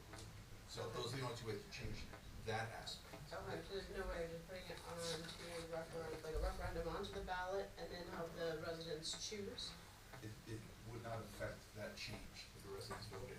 You would still have to go through the process of either the petition from the residents or charge dedication. Those are the two ways to change the form. It's really form of government. It's only two ways to change it. And you can find out a lot about that from elected officials in Red Bank and Asbury Park, since they did change the form of government, change the election date, Falls changed the election date, so any of those electeds in those towns can give you quite a bit of information. Could I talk to you about that? Cause I would like to know how many residents you would need.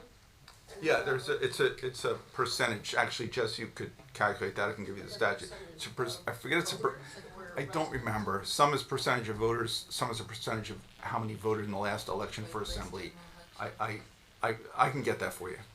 I just don't remember off the top of my head what the And then number is. what happens with that after you get the petition? It goes on the ballot for a vote by the public. How much time do you need in advance? Too late for the, It's too late for this year. It's roughly speaking. 60 days before, just for the record, 60 days before a referendum. in But August 27th. no, for a petition, there's actually a set timeline. It's got to be submitted. It's as a rough guide, I'd say late July, because what has to happen is the clerk then has to review and count for signatures. You then have to allow for a time for objections and challenges to be made, and then I think then the county clerk has to have time to put it on the ballot.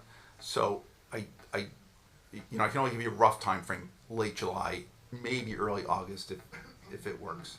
But there's not a specific deadline set, only because it's a petition process. There's counting and challenges and So things. say that whole process pans out, right? It goes on next November. Could that be a referendum question next November? And then would that legally abide?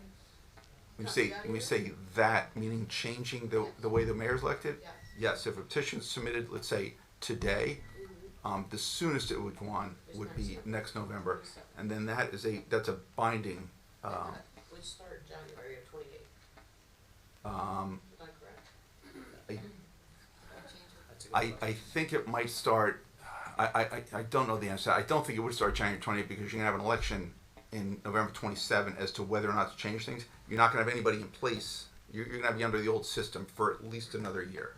And it might be another 2 years. I'd have to look into that and get back to you. Okay, thank you. One thing on the question on the election, so in the April 23rd meeting, we agreed that we were gonna have a public meeting that Dave was gonna have Emma publicize, sorry Emma, have Emma publicize before we reintroduce this. So that never took place, so. Isn't an ordinance a public hearing? You got 2 public meetings actually. By law, you're gonna have to have them, one for tonight and then a public hearing. We were gonna have a public information session where residents, that was discussed at 3:37:34 out in that meeting. And we said we were gonna do that, we all agreed to.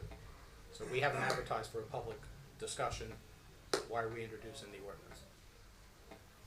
Or why aren't we having the public discussion? I would say this, you could still have a public discussion if you want. Second reading won't be until September 11th, 12th, I don't know, whatever that next meeting date is. If you want to have one in the next 3 weeks, Good point. Not Emma anymore.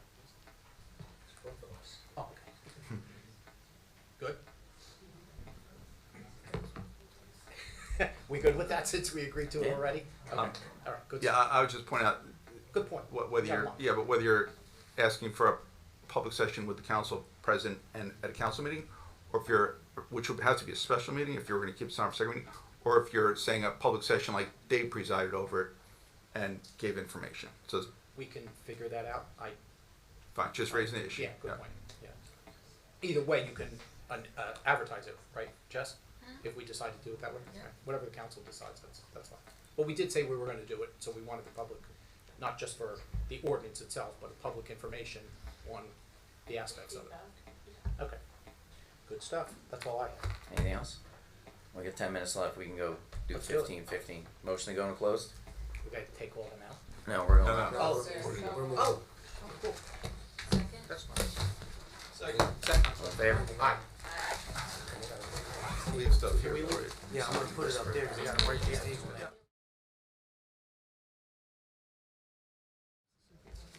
I didn't hear you. I'm going to remind everybody that all our Township Council meetings will be audio and video taped. They'll be shown on the Township of Ocean's Community Cable Channel 22 on Verizon Fios, Channel 77 on Cablevision. Can I have a roll call, please? Mayor Napolitani? Here. Deputy Mayor Fisher? Yes. Council members Achara? Here. Kaplan? Here. Tallarico? Here, Everyone, could you please stand for a pledge of allegiance and remain standing as we say a silent prayer? I pledge allegiance to the flag of the United States of America and to the republic for which it stands, one nation, under God, indivisible, with liberty and justice for all. Please remain standing.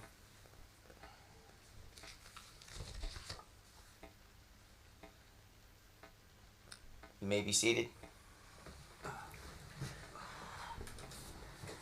There are 2 emergency exits to my right that'll take you to the front of the building, 1 to the rear that'll take you to the back. Please make sure all your cell phones are turned off. If you need to make a call, kindly step outside. You can make your call out there. We had presentations tonight for a poster contest, but they are postponed till next month. We also had our What America Means to Me. So that is going to be next month. I'm going to start down the line with council comments. I'm going to start with Deputy Mayor Dave Fisher. Thank you, Mayor. Welcome, everybody. We don't usually get crowds like this, so I might go a little off script here. Usually I talk about all the positive things that go on in our township and who's ever won something and all the great things, but I think that the township is clearly looking for some peace here, and I think all of you need to think long and hard about what the difference between freedom of speech and inciting trouble is, and I think all of us need a little peace, and that's all I've got to say, Mayor. Thank you, Deputy Mayor. Councilwoman Kaplan. As usual, I'll echo what Dave said, but I'll say it in a little bit more of a positive light. I love Ocean Township. Everyone who lives here loves Ocean Township. In the past few weeks, we've had July 4th celebrations, Italian-American festivals. Everyone here lives peacefully and coexists, and I hope that we can continue to do so. And I thank everybody for coming to support our council tonight and for our police for always protecting us. Thank you. Thank you, Councilwoman. Councilman Achara. Thank you, Mr. Mayor. I also echo the comments of Councilman Fisher and Councilwoman Kaplan.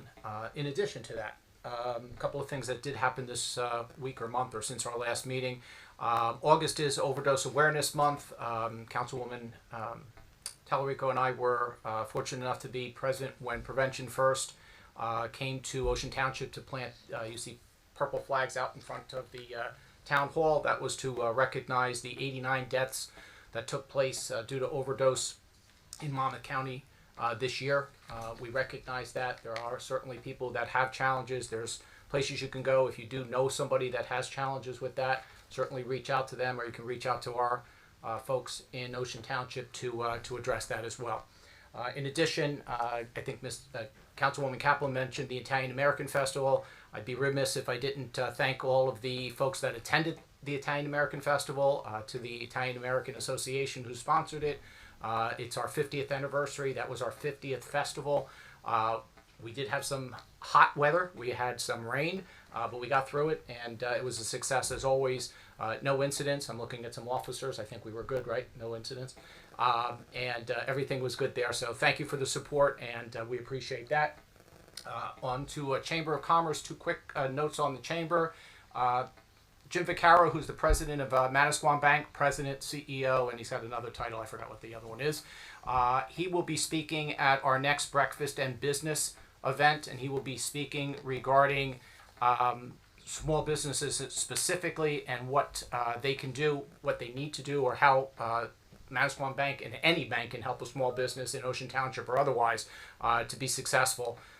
That is taking place at the Turning Point. It's taking place Thursday, August the 27th at 8:30 a.m. and it is free of charge. So you're all encouraged to attend if you own a business. Even if you don't own a business, you're certainly welcome. And last but not least, for you golf players or people that want to learn how, well, I shouldn't say that, who want to be golfers, we are also having our, the Chamber is having their annual golf outing. That is taking place September 14th.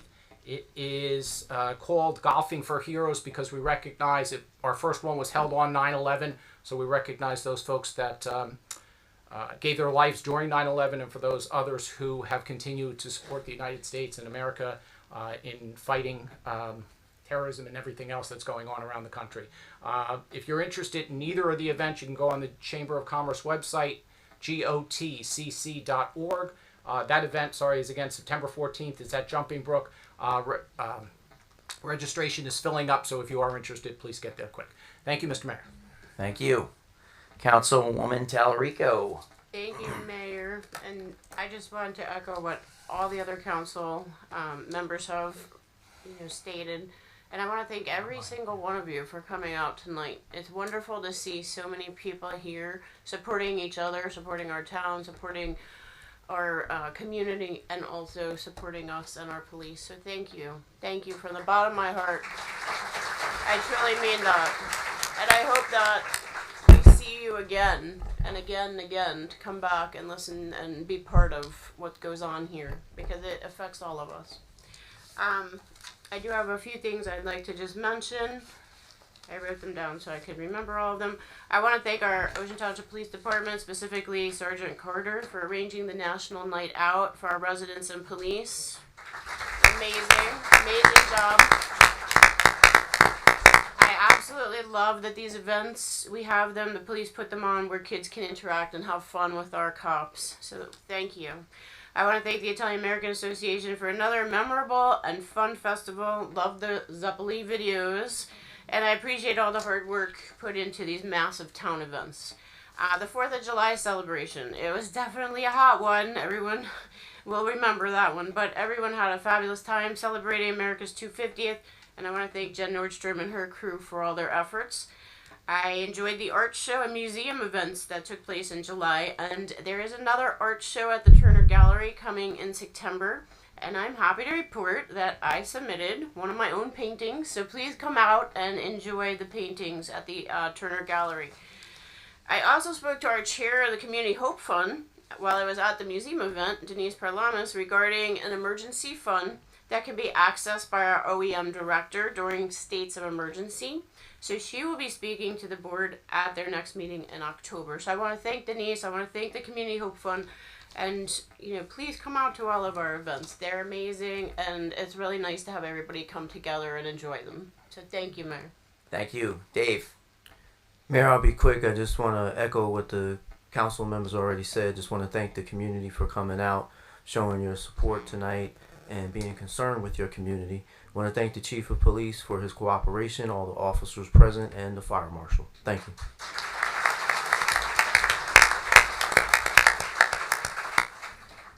I too will echo those sentiments. The Township of Ocean, I think, has the greatest police department in the state of New Jersey. And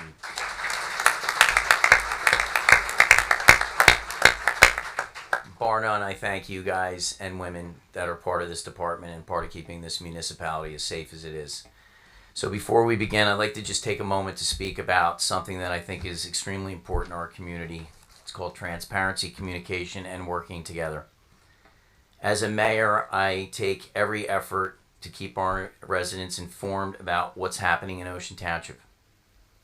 I share information whenever possible because I believe that the residents deserve to know what their local government is doing and why. With that said, no communication is perfect. Things will occasionally be missed, questions will come up, and information may not reach everyone. That's where the community comes in. I welcome residents reaching out when they see something that needs attention, has a question, or simply wants clarification. I also want to address misinformation. Unfortunately, we've seen situations where incomplete or incorrect information is shared and then additional comments are made based on that information. When that happens, confusion spreads quickly, not just among the residents, but sometimes within our own government. I want to be very clear. Questions are not a problem. Asking questions is how we get accurate information. And if you hear something about the township that you're unsure about, please reach out to make sure that it's true and you're not just getting it passed along. All it takes is a phone call, text, email, or message to get an answer. I'm committed to being accessible to all of the residents out here.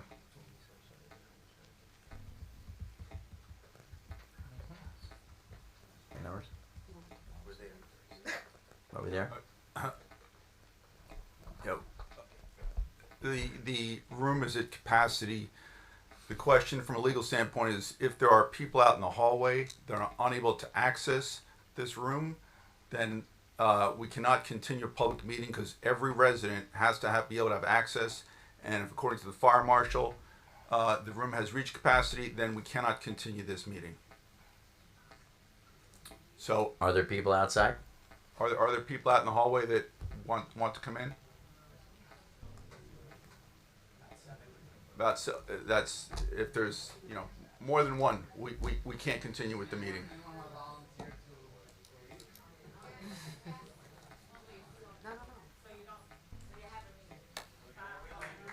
Okay.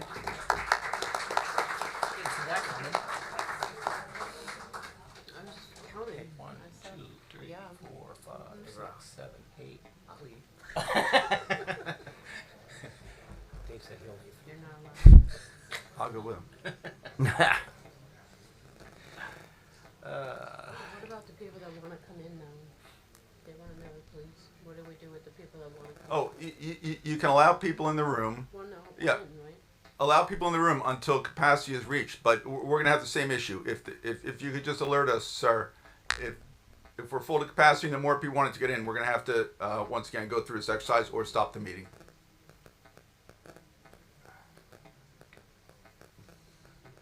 So, no. Just wrap it up. I'm keeping.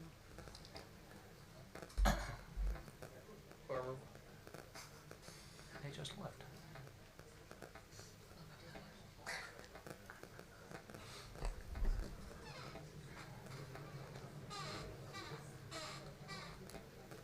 Okay, good. You're on. Good to go. We're good to go? Okay, meeting's back on. So, as I was saying, I'm committed to being accessible via phone, text, Facebook, town hall, email. There should never be a question about whether I'm accessible or not. I also want to emphasize that this counts among all of us up here sitting here tonight, including the council. We may not always agree, and healthy disagreement is part of government. But we owe it to our residents to make sure that the information that we're sharing is accurate. So let's verify before we amplify. Our residents should not have to sort through conflicting statements, rumors, or assumptions to figure out what's happening in their own town. My goal is not to control the conversation. My goal is to make sure that the conversation is based on facts.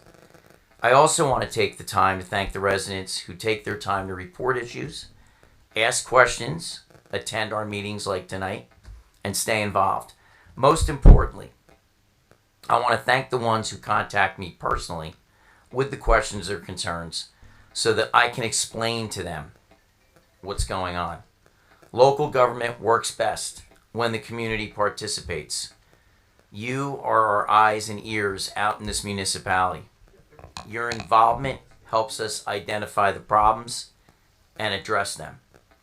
As mayor, I will continue to do my part communicating openly, making myself available and sharing information as quickly and as accurately as possible. I ask that we all do the same as residents, council members, administration, and everybody involved in our community. Again, we may have different opinions, but we all have the same responsibility to serve the residents of Ocean Township and make our community better. Let's keep this conversation respectful. Let's ask questions when we need clarification, and most importantly, let's work from facts rather than assumptions. Thank you. Now we'll start the meeting.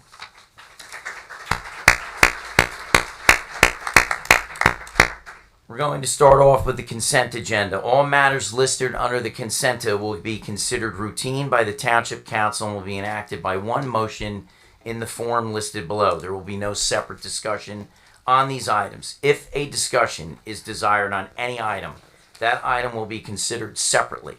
The purpose of the public portion is to solely ask questions to understand resolutions only that appear on this agenda and is not an occasion for a public hearing on an ordinance.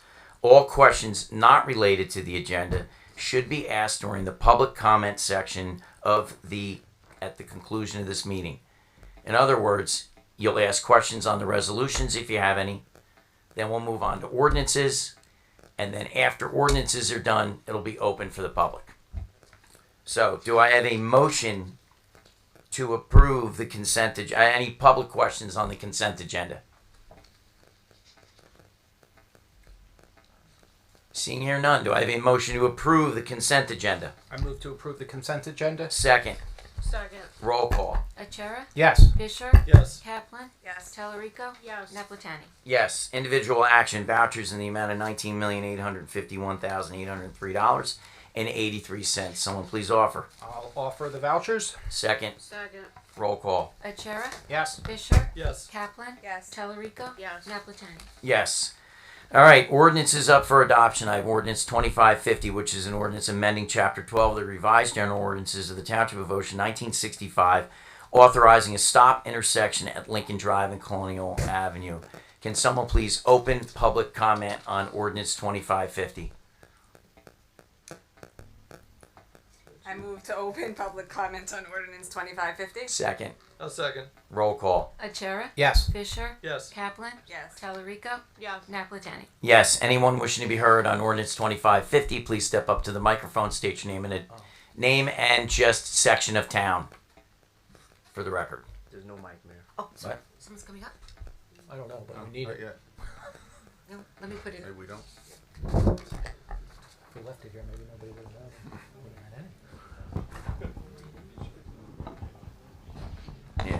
Amy, seeing here none, do I have a motion to close the public hearing on ordinance 2550?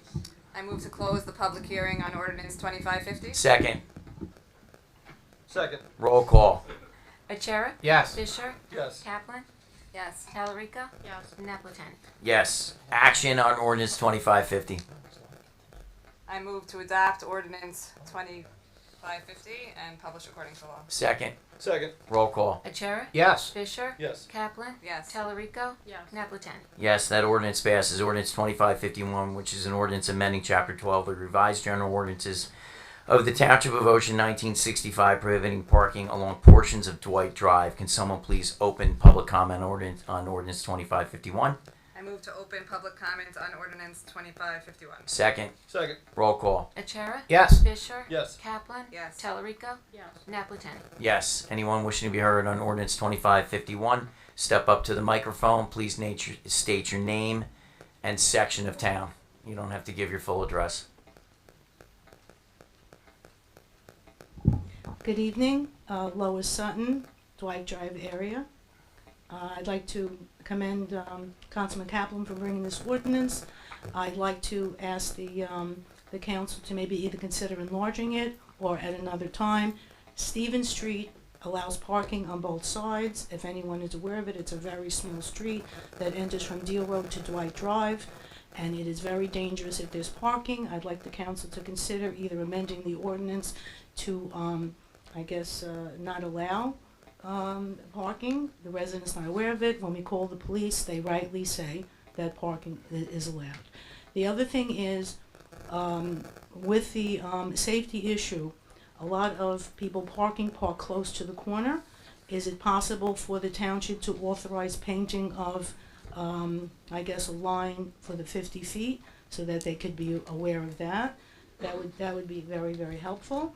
And again, the council should understand that it is a safety issue. Dwight Drive has no sidewalks, and when there's parking on both sides, not only can safety vehicles not get by, but the residents, especially the children, cannot access. So I appreciate if the council would consider the comments and perhaps amend the ordinance accordingly. Thank you. Thank you, Mrs. Sutton. Duly noted on that. Anyone else wishing to be heard? Seeing here none, do I have a motion to close public hearing on ordinance 2551? I move to close the public hearing on ordinance 2551. Second, Second. roll call. Achara? Yes. Fisher? Yes. Kaplan? Yes. Tellerico? Yes. Naplatani? Yes. Action on ordinance 2551. I move to adopt ordinance 2551 and publish according to law. Second, Second. roll call. Achara? Yes. Fisher? Yes. Kaplan? Yes. Tellerico? Yes. And Naplatani? Yes. Ordinance 2552, which is an ordinance amending Chapter 12 of the Revised General Ordinances of the Township of Ocean, 1965, deleting prohibiting parking along portions of Oth Avenue. Someone please open the public hearing on ordinance 2552. I move to to open the public hearing on ordinance 2552. Second. Second. Roll call. Achara? Yes. Fisher? Yes. Kaplan? Yes. Talerico? Yes. Naplatani? Yes. Anyone wishing to be heard on ordinance 2552, please step up to the microphone, state your name and address for the record. Seeing none, do I have a motion to close public hearing on ordinance 2552? I move to close public hearing on ordinance 2552. Second. Yes. I'll second it. Roll call. Achara? Yes. Not a distraction. You guys are slipping down that end tonight, I gotta tell Not a you. distraction. Sorry. I'm sorry, we've gotta, stop the meeting, unfortunately, we're over there, we're at the limit of capacity again. Thank you.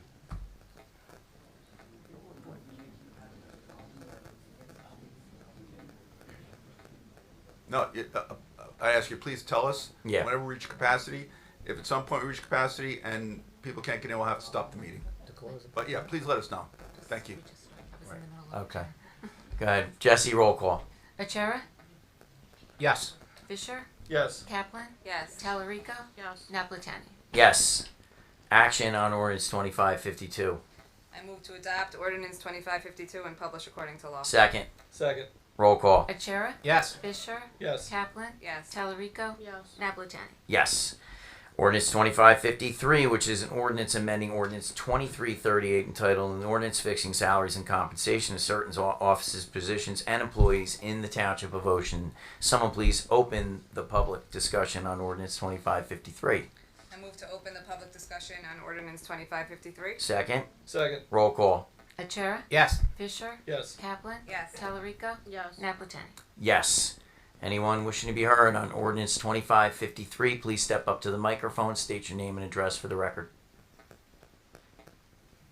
Seeing none, do I have a motion to close the public hearing on ordinance 2553? I move to close the public hearing on ordinance 2553. Second. Second. Roll call. Achara? Yes. Fisher? Yes. Kaplan? Yes. Talerico? Yes. Naplatani? Yes. Action on ordinance 2553. I move to adopt ordinance 2553 and publish according to law. Second. Second. Roll call. Achara? Yes. Fisher? Yes. Kaplan? Yes. Talerico? Yes. Naplatani? Yes.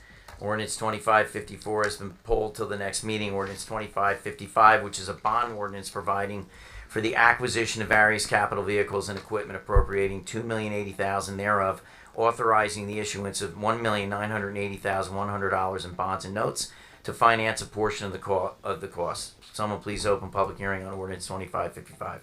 I move to open the public hearing on ordinance 2555. Second. Second. Roll call. Achara? Yes. Fisher? Yes. Kaplan? Yes. Talerico? Yes. Naplatani? Yes. Anyone wishing to be heard on ordinance 2555, please step up to the microphone, state your name and address for the record. Seeing none, do I have a motion to close the public hearing on ordinance 2555? I move to close public hearing on ordinance 2555. Second. Second. Roll call. Achara? Yes. Fisher? Yes. Kaplan? Yes. Talerico? Yes. Naplatani? Yes. Action on ordinance 2555. I move to adopt ordinance 2555 and publish according to law. Second. Second. Roll call. Achara? Yes. Fisher? Yes. Kaplan? Yes. Talerico? No. Naplatani? Yes. Ordinance 2556, which is a bond ordinance providing for various capital improvements, appropriating $4,200,000 thereof, authorizing the issuance of $4 million in bonds and notes to finance a portion of the cost thereof, authorized in and by the Township of Ocean in the County of Monmouth, New Jersey. Someone please open public discussion on ordinance 2556. I move to open public discussion on ordinance 2556. Second. Second. Roll call. Achara? Yes. Fisher? Yes. Kaplan? Yes. Talerico? Yes. Naplatani? Yes. Anyone wishing to be heard on ordinance 2556, step up to the microphone, state your name and address for the record. Seeing here none, do I have a motion to close public discussion on ordinance 2556? I make a motion to close public discussion on ordinance 2556. Second. Second. Roll call. Achara? Yes. Fisher? Yes. Kaplan? Yes. Talerico? No. Naplatani? Yes. Action on ordinance 20. Did we do that? 2556. No. Action on ordinance 2556. I move to adopt ordinance 2556 and publish according to law. Second. Second. Achara?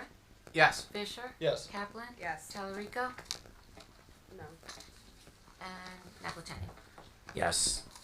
Ordinance 2557 for introduction is an ordinance amending Chapter 12 of the Revised General Ordinances of the Township of Ocean, 1965, prohibiting parking along portions of Logan Road.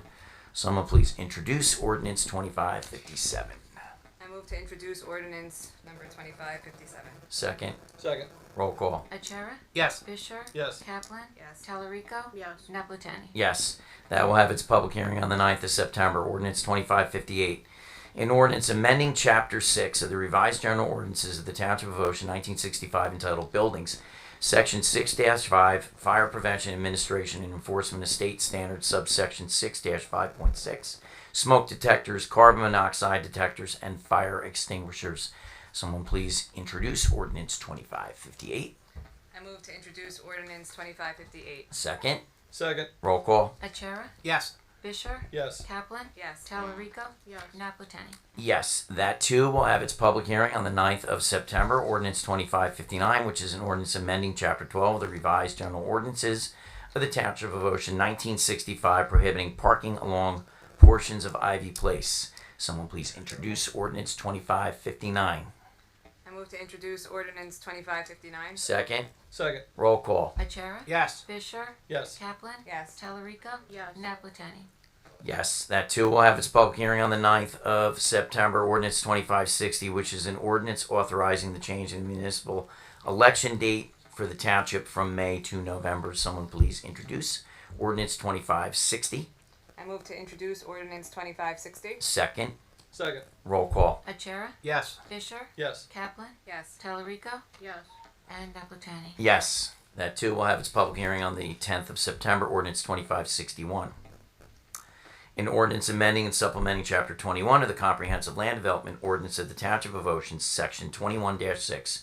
Abbreviations and definitions, Section 21-38.1a, permitted principal uses, Section 21-38.1.b, accessory permitted structures and uses, Section 21-38.1c, amended in its entirety, Section 21-38.3, regional shopping support facility option, Section 21-51.6, tires, battery, and accessory TBA sales in the C4 zone, Section 21-51.38, reserved, Section 21-51.39, car wash in the C4 zone.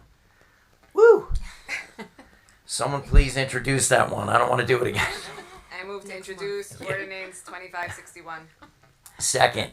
Second. Roll call. Achara, Yes. Fisher, Yes. Kaplan, Yes. Talarico, Yes. Napletani. Yes. And ordinance 2562, which is an ordinance amending and supplementing Chapter 21 of the Comprehensive Land Development Ordinance of the Township of Ocean, Article 4, zoning provisions, subsections 21-26 through 21-30 and 21-32A. Someone please introduce 2562. I move to introduce ordinance 2562. Second. Second. Achara, Yes. Fisher, Yes. Kaplan, Yes. Talarico, Yes. Napletani. Yes.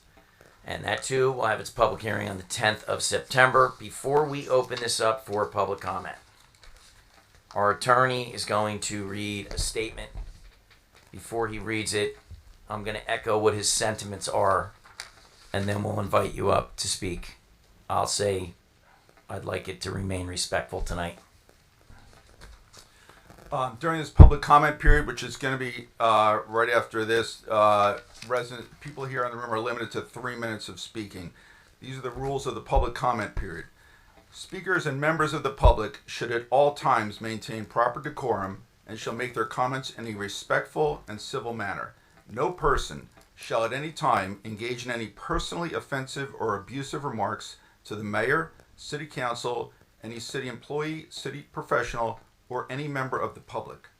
Personal attacks, obscenity, derogatory or slanderous remarks will not be tolerated. No person shall engage in any express or implied speech that involves any other person's race, color, religion, gender, disability, sexual orientation, national origin, or ethnicity. Those are the rules, and they will be enforced tonight. Thank you, Kevin.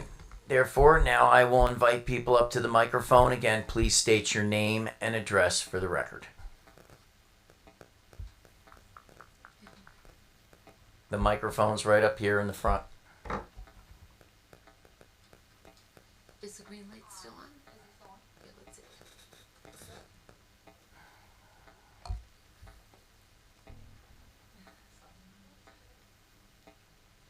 I'm sorry, hold on a second.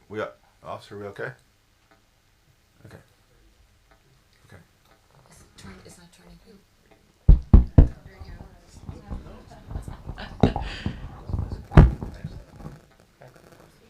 Hi, sir. I appreciate everything that's been gone over today.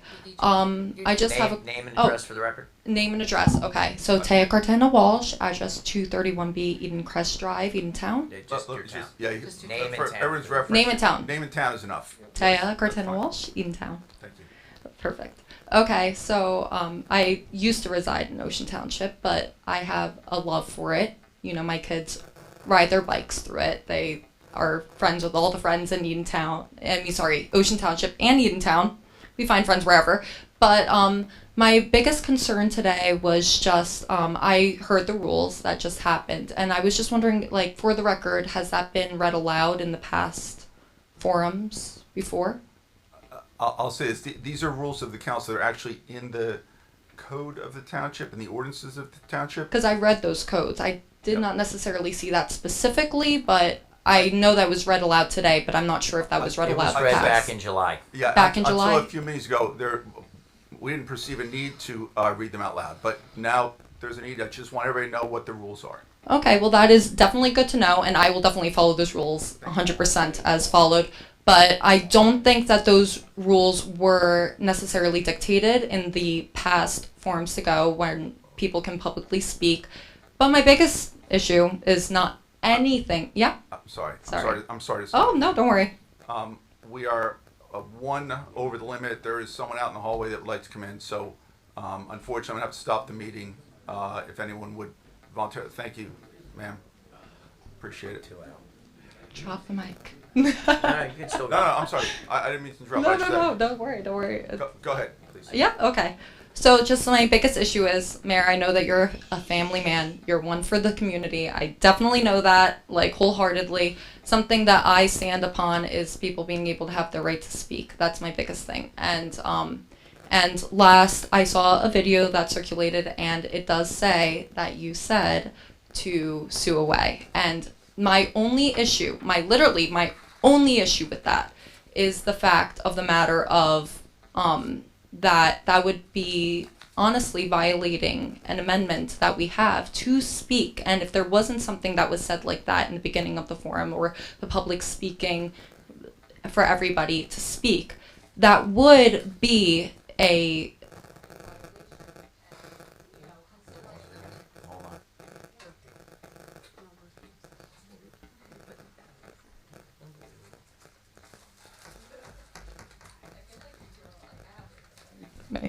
Okay, perfect.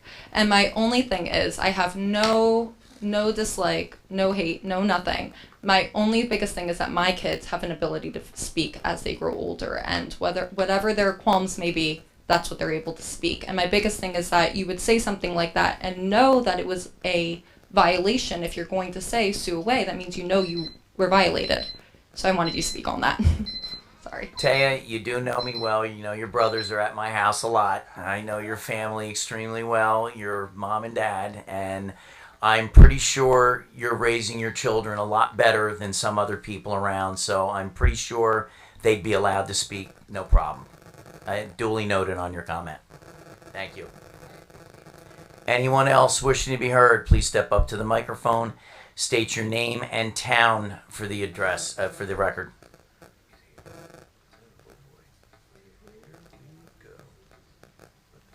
I would prefer the real name and town, just so we're fully aware.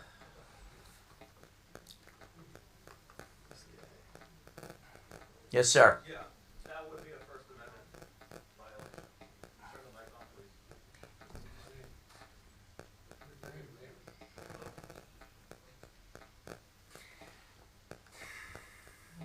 Testing. Yeah, as a public figure and someone who receives Sir, can we get dozens, your- I will. I We will. need the name. My name is Jeff George. I reside in Tinton Falls, New Jersey. Sir, hold on, please. It's a First Amendment violation. There is no law in this country stating I have to say my name. Please hold on, sir. Sir, the rules of the council require name and Mhm. town. But those rules violate the They Constitution. require a person to give their real name. No, it doesn't. Yes, it does, sir. You're violating the First Amendment by forcing me to dox myself in front of a room full of people who despise me. Sir, you can't get up here and give a false name. You just gave us a false name. I didn't give you a false name. I just left out my last name. Sir, All right, let's start over. Let's start over. No, let me finish. You filed a complaint in federal court a year ago against the borough of Tinton Falls. Sure. And you gave the name Jeffrey G. Wallstein. Mhm. Are you standing here tonight telling us that you lied to a federal court and gave a false name? No, are you? So what is your real name, sir? My name is Jeffrey George Wallstein. Does that make everybody happy? I'm a member of your tribe. I don't know. Let's put in new back. All right, let me start over. My name is Jeffrey George Wallstein. I reside in Tinton Falls. There's a famous quote summarizing Voltaire's attitude towards freedom of expression. It says, "I disapprove of what you say, but I will defend." I don't know why that keeps going. I don't know why. Relax, it's a No, battery. Hold It's on. a battery. Hold on. Wow. Hold on. Let's put in new back. Why didn't we do that before? You were here at the other two. What's that? Cowardly. Sorry, batteries.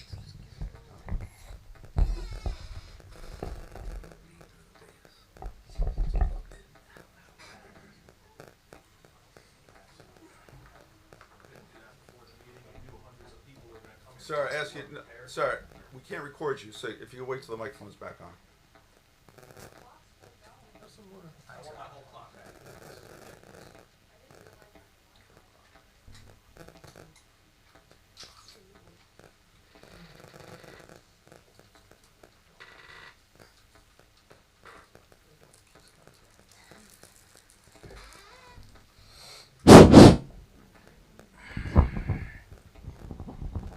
Yeah. Just icing the place, Baker, I get it. Testing. Turn the mic on, please. All right. I'm sorry, sir. I'm gonna have to stop you. We are at capacity once again. Are there people out in the hallway? There's. Okay. I have to get new batteries. Let me run upstairs. Thank you. Don't touch the microphone. What's funny is before I came along, nobody participated in these meetings. So I guess, yeah.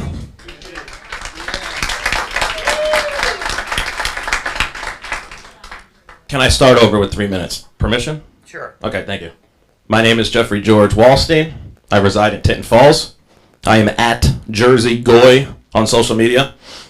Like I said, there's a famous quote summarizing Voltaire. It says, "I disapprove of what you say, but I will defend to the death your right to say it." At the last council meeting, Mayor Napolitani abused his authority when he unlawfully ordered 2 uniformed police officers to remove me from the council meeting, preventing me from exercising my First Amendment right to speak. I did not break any rules. The only stated reason Mayor Napolitani gave for my removal was, and I quote, "I'm not going to be embarrassed again." Well, Mr. Mayor, I'm not the one who embarrassed you. You embarrassed yourself. Something you seem to make a habit of. You put those officers in a very compromising position when you gave them an unlawful order to violate my constitutional rights. You shouted out, "Sue away," as I was being escorted out of the room. So now what? You think you're all going to have qualified immunity on something as basic and fundamental as the First Amendment? You took an oath to defend that. And you, all the officers in the room right now, have some self-respect. Just because a corrupt Democrat gives you an unlawful order doesn't mean you have to follow it. You need to have the ability to think for yourself and disobey unlawful orders. You took an oath to defend the Constitution, not to defend the mayor from criticism.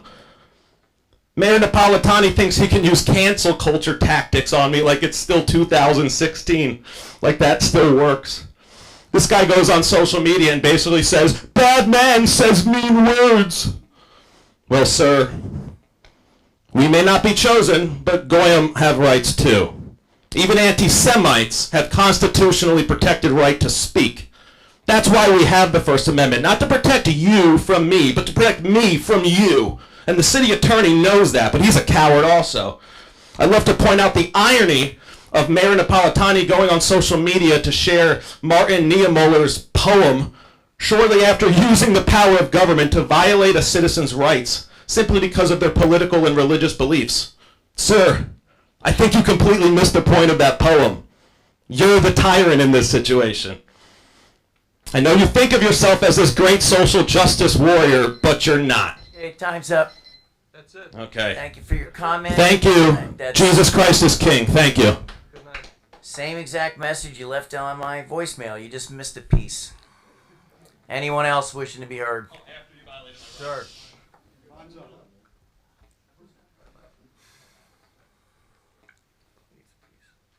Good evening. My name is Rabbi Moshe Kalbach. I live in Ocean Township. And I would like to thank everyone for coming out tonight. I'd like to thank the council for hosting this. I'm a rabbi in Ocean Township. Something that perhaps many people cannot say was not only do I currently live in Ocean Township, not only was I raised in Ocean Township, I'm perhaps one of the few people in the world that was actually born in Ocean Township. I'm still trying to find that police officer that delivered me and to thank him.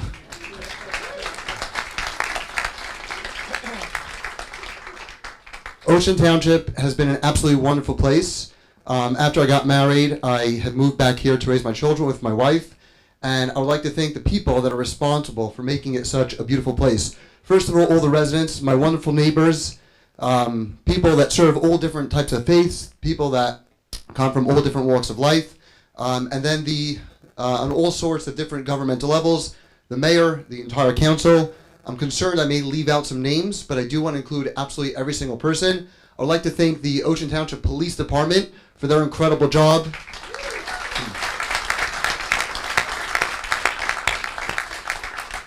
Whether it's through the different religious ceremonies we hold year-round or just the different fun activities you have, the Italian festival recently being one of them that I can assume that most of our children immensely enjoy that.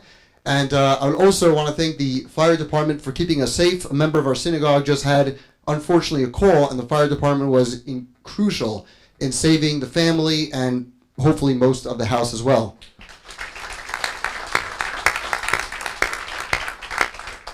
One area that we can't forget about is the sanitation department, because without them, we would be in deep trouble. So thank you for them as well. In conclusion, even though we may have heard a little differently, I can say as a true Ocean Township resident, born here, raised here, currently living here, and raising my own children here, I'm very proud to be from and currently living in Ocean Township. And once again, I just want to say thank you to all the residents for the amazing neighbors and the amazing people here, the police department, fire department, all these amazing people that make that living a possibility and a reality. Thank you.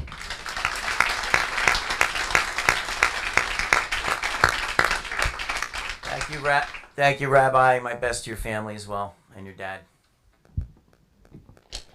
Isaac Mastery, Ocean Township. Good evening, council members and neighbors. I came here tonight because what was said at a recent meeting, when deer were used as a thinly disguised stand-in for Jewish people. Everyone understood the message. When someone says they're everywhere, they all look the same, they eat all the berries, we have to get rid of them, changing the word Jew to deer does not make the hatred disappear. It only gives hatred a costume. So tonight, I want to offer a different analogy.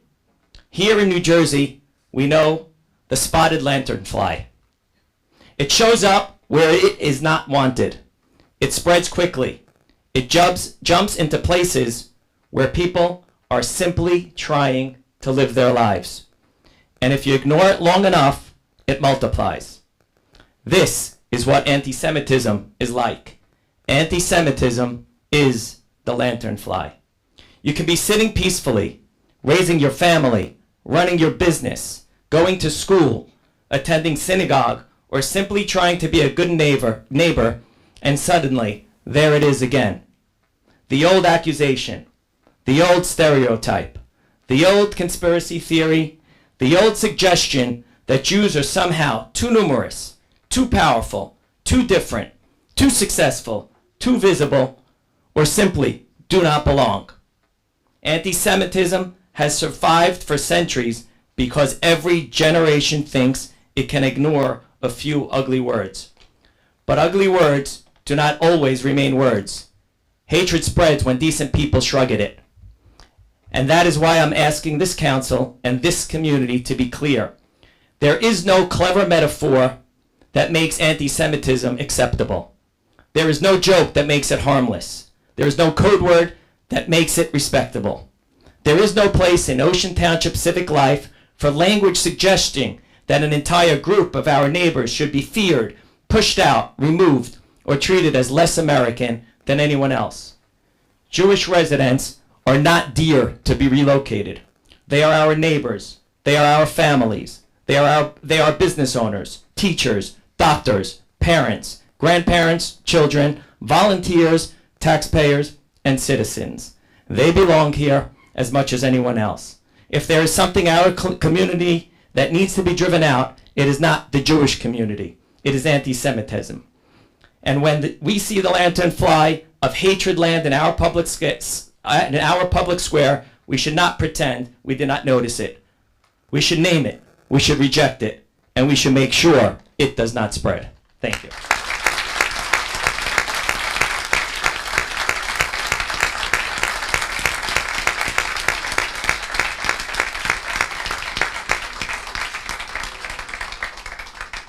Thank you, Isaac. My name is Joseph Beta. I live about a quarter of a mile from here, part of Ocean Township. I've been living here on and off since 1979. I happen to be a rabbi.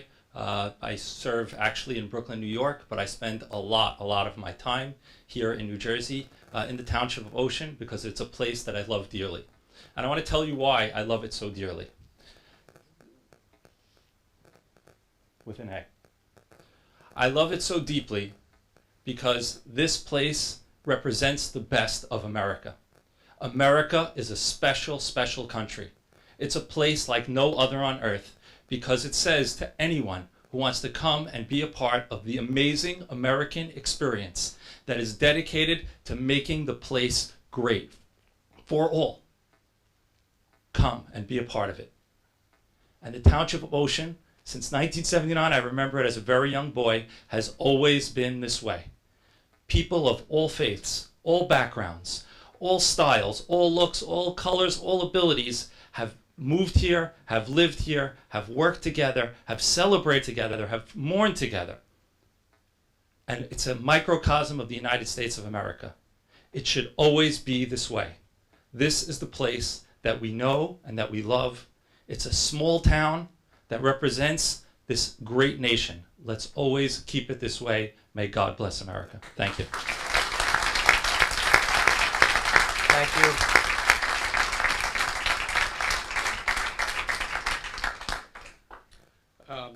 My name's Mike Beeson. Can you, I live in Ocean. Okay, thank you. Can you please pave the Fellsway? It's coming. Thank you. It's coming, Michael. I've lived here a long time. I see a lot of people I know. I happen to be Jewish as well. This kind of goes far beyond that, where you have a provocateur looking for clickbait, looking to make a stand, looking to get more likes, looking to provoke us. But I don't think he provoked us.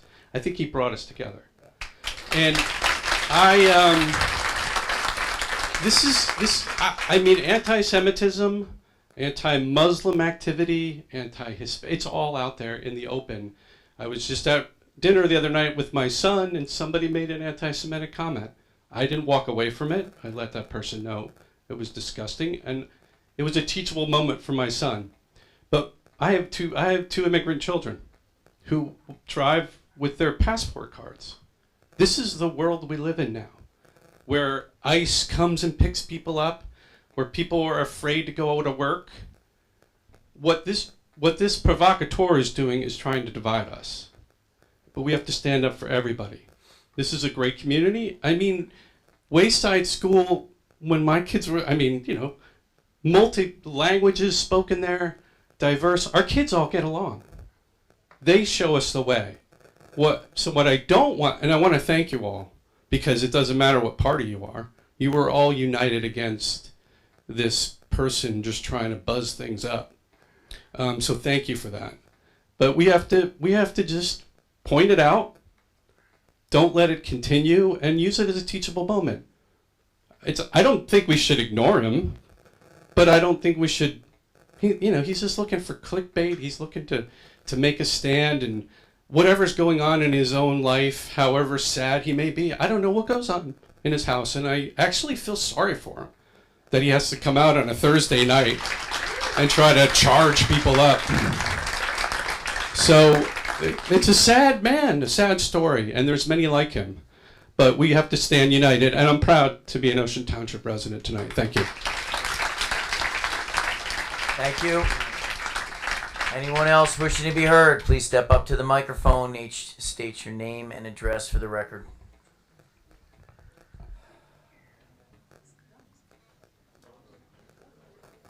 Yes, good evening. My name is Dan D'Ambly. I'm from South Brunswick Township. I want to talk about a little historical event that happened about 60 years ago that's been covered up by the Jewish mass media.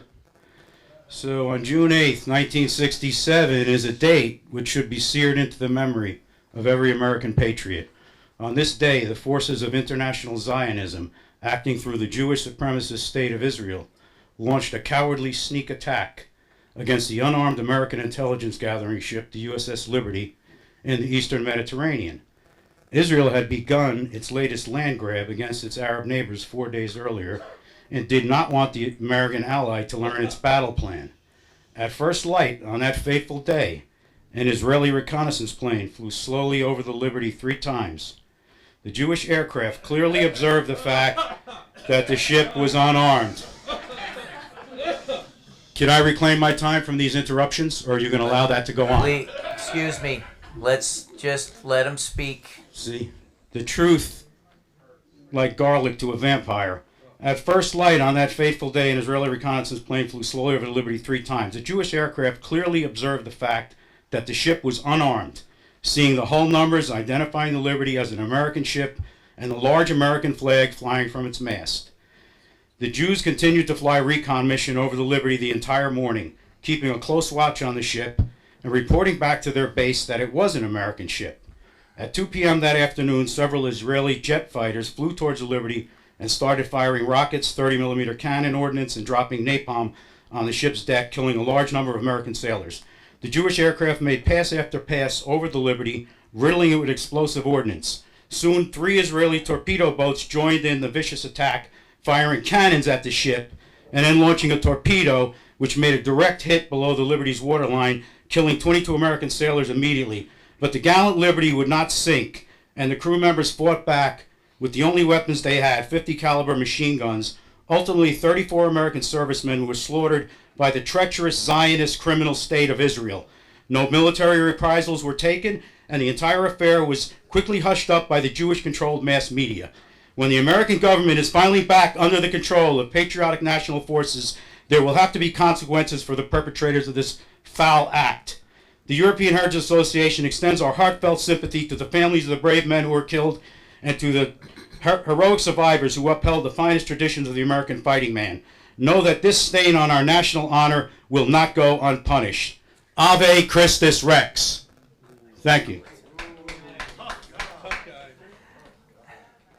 Anyone else wishing to be heard? Here we go. Okay.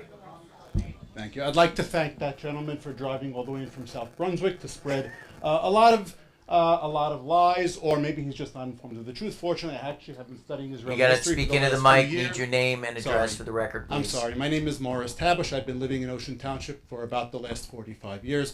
I'd like to thank the gentleman for driving in all the way from South Brunswick to spread a lot of untrue facts. I'd like to clarify some of those facts. On June 6, 1967, Israel did not start an unpromoted land grab. It was actually about to be attacked by its neighbors, Egypt, Jordan, Syria, and Lebanon. It's the equivalent of them having tanks at their borders, loaded and ready to go. They had closed off the Straits of Tiran, blocking Israel in. When they knew that they were going to be attacked, they preemptively struck. They were attacked again by Israel, Jordan, Syria, and Lebanon. Israel fought back to defend themselves. There was an accidental attack on the USS Liberty. Once it was discovered it was accidental, Levi Eshkol himself reached out to the president. They issued a direct apology. They actually issued reparations and payments as part of their apology to the United States. Wars are fought by humans. Humans do make mistakes. It is a mistake that was made. Reparations were paid. There was no land grab. And none of what that gentleman said over there was true, except for I think you did get the dates correct. Thank you very much, and thank you everyone for all that you do for us.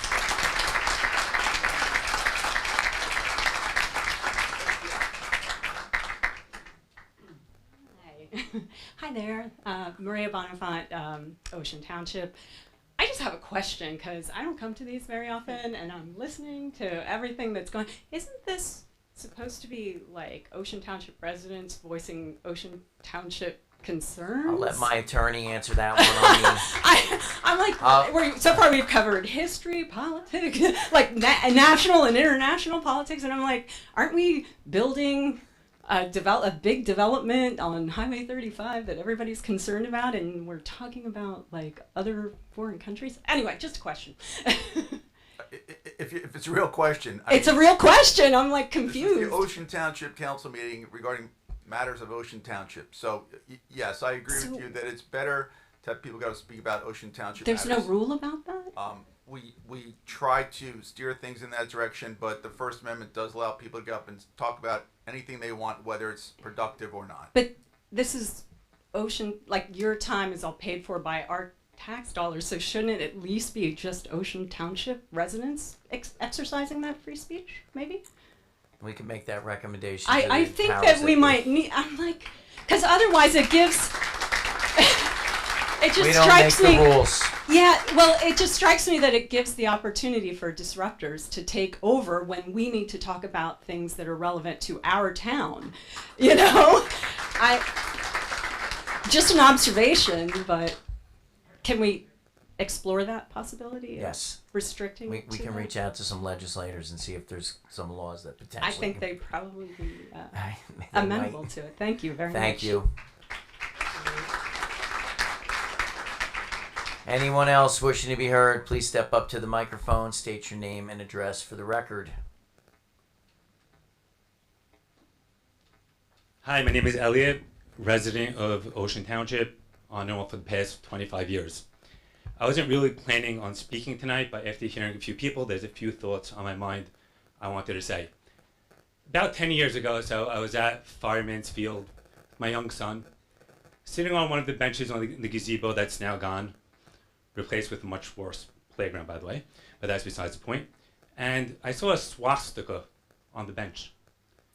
And I was like, wow, we live in this community that's been so great to us otherwise. And I was a little shocked, The extent of anti-Semitism I may have seen before that was maybe walking down Park Avenue back from synagogue when a random car rolled down its window and just shouted, "You dirty Jew," at me.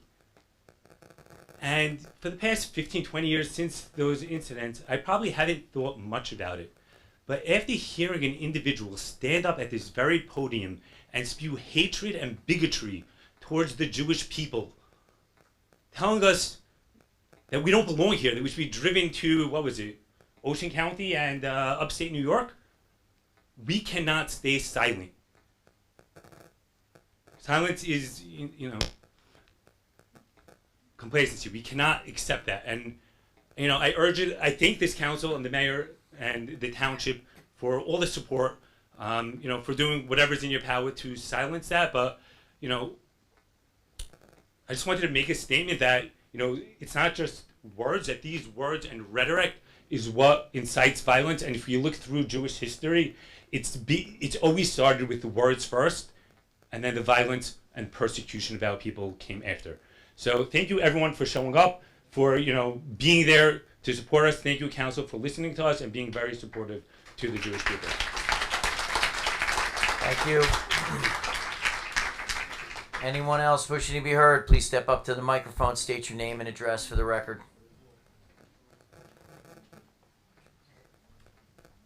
Hi, I wasn't planning on speaking. I didn't even know if I was coming. My name is Sarah Shrem. I live in Ocean Township. I live here right now in the summers. I lived here for full-time throughout the year for 10 years when my kids were a little bit younger. And I'm happy, and I always told them when we moved and they were sad that we'd come back, and we're back. I want to say two things. First, I look at everybody here, and I just see people. I see people who look different from each other and who are different from each other. We're all human beings, and I'm more than happy to sit and have a cup of coffee or a cup of matcha or a cup of tea with any one of you and just have an honest conversation so that we can see each other as the humans that we are and not with labels. That's number one. Number two, I never thought I would say this. I have cousins that live in the country Panama. It's a third world country. And a cousin of mine, she sits on the board of Yad Vashem, which looks to educate people about the Holocaust and all the different things that have happened in Jewish history. And she got together with the government actually hired her to go out into the mountains and speak to people who don't know even what a Jew is, just to learn about tolerance and intolerance and what it could lead to. And they created a museum of tolerance there.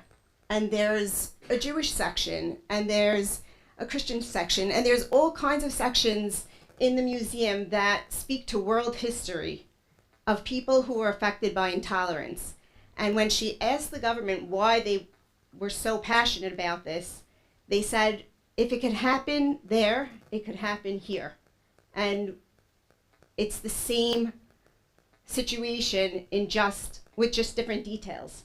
And it's so important to learn from people's mistakes so that we don't repeat them. And I never thought that we would need to emulate a third world country when it comes to how important the government feels about educating its population about intolerance and about respect and coexisting and just treating people like human beings.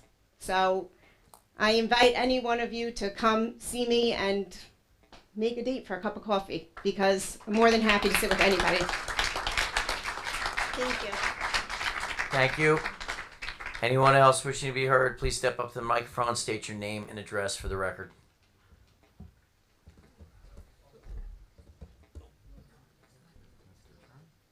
Trying. Hi. I didn't expect to speak, so I won't take a lot of your time. I'm Roz Cohen, and I live around the corner. I moved in here, I was 51 years old, and I met at that time with Mayor Larkin about my streets. Potholes, craters, a mess. I'm now 81, and I'm still living with these dangerous streets that when we come home from the high holidays or from Shabbat on Friday night, we have to fear for our lives of falling into these craters. I spoke with Andrew Brennan, Mayor Larkin, all the mayors, except you. Give me a call. I don't know what it's going to take. It took 30 years of pleading. What is the street? I live on Weinberg. It's Okay. off of Wenning. Back here. And seriously, even Mr. Brennan came out and said, you will have these streets paved, and then he left. Everyone seems to leave me with these streets. So Dave, please, can we find that out for her? If you get your number over to Dave, he will get back to you. Are you when Mr. this- Brown? I was told to call you. So. It's almost Dr. Brown.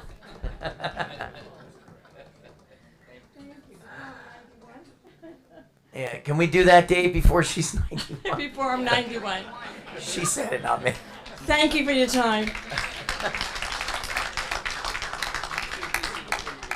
Thanks, Dave.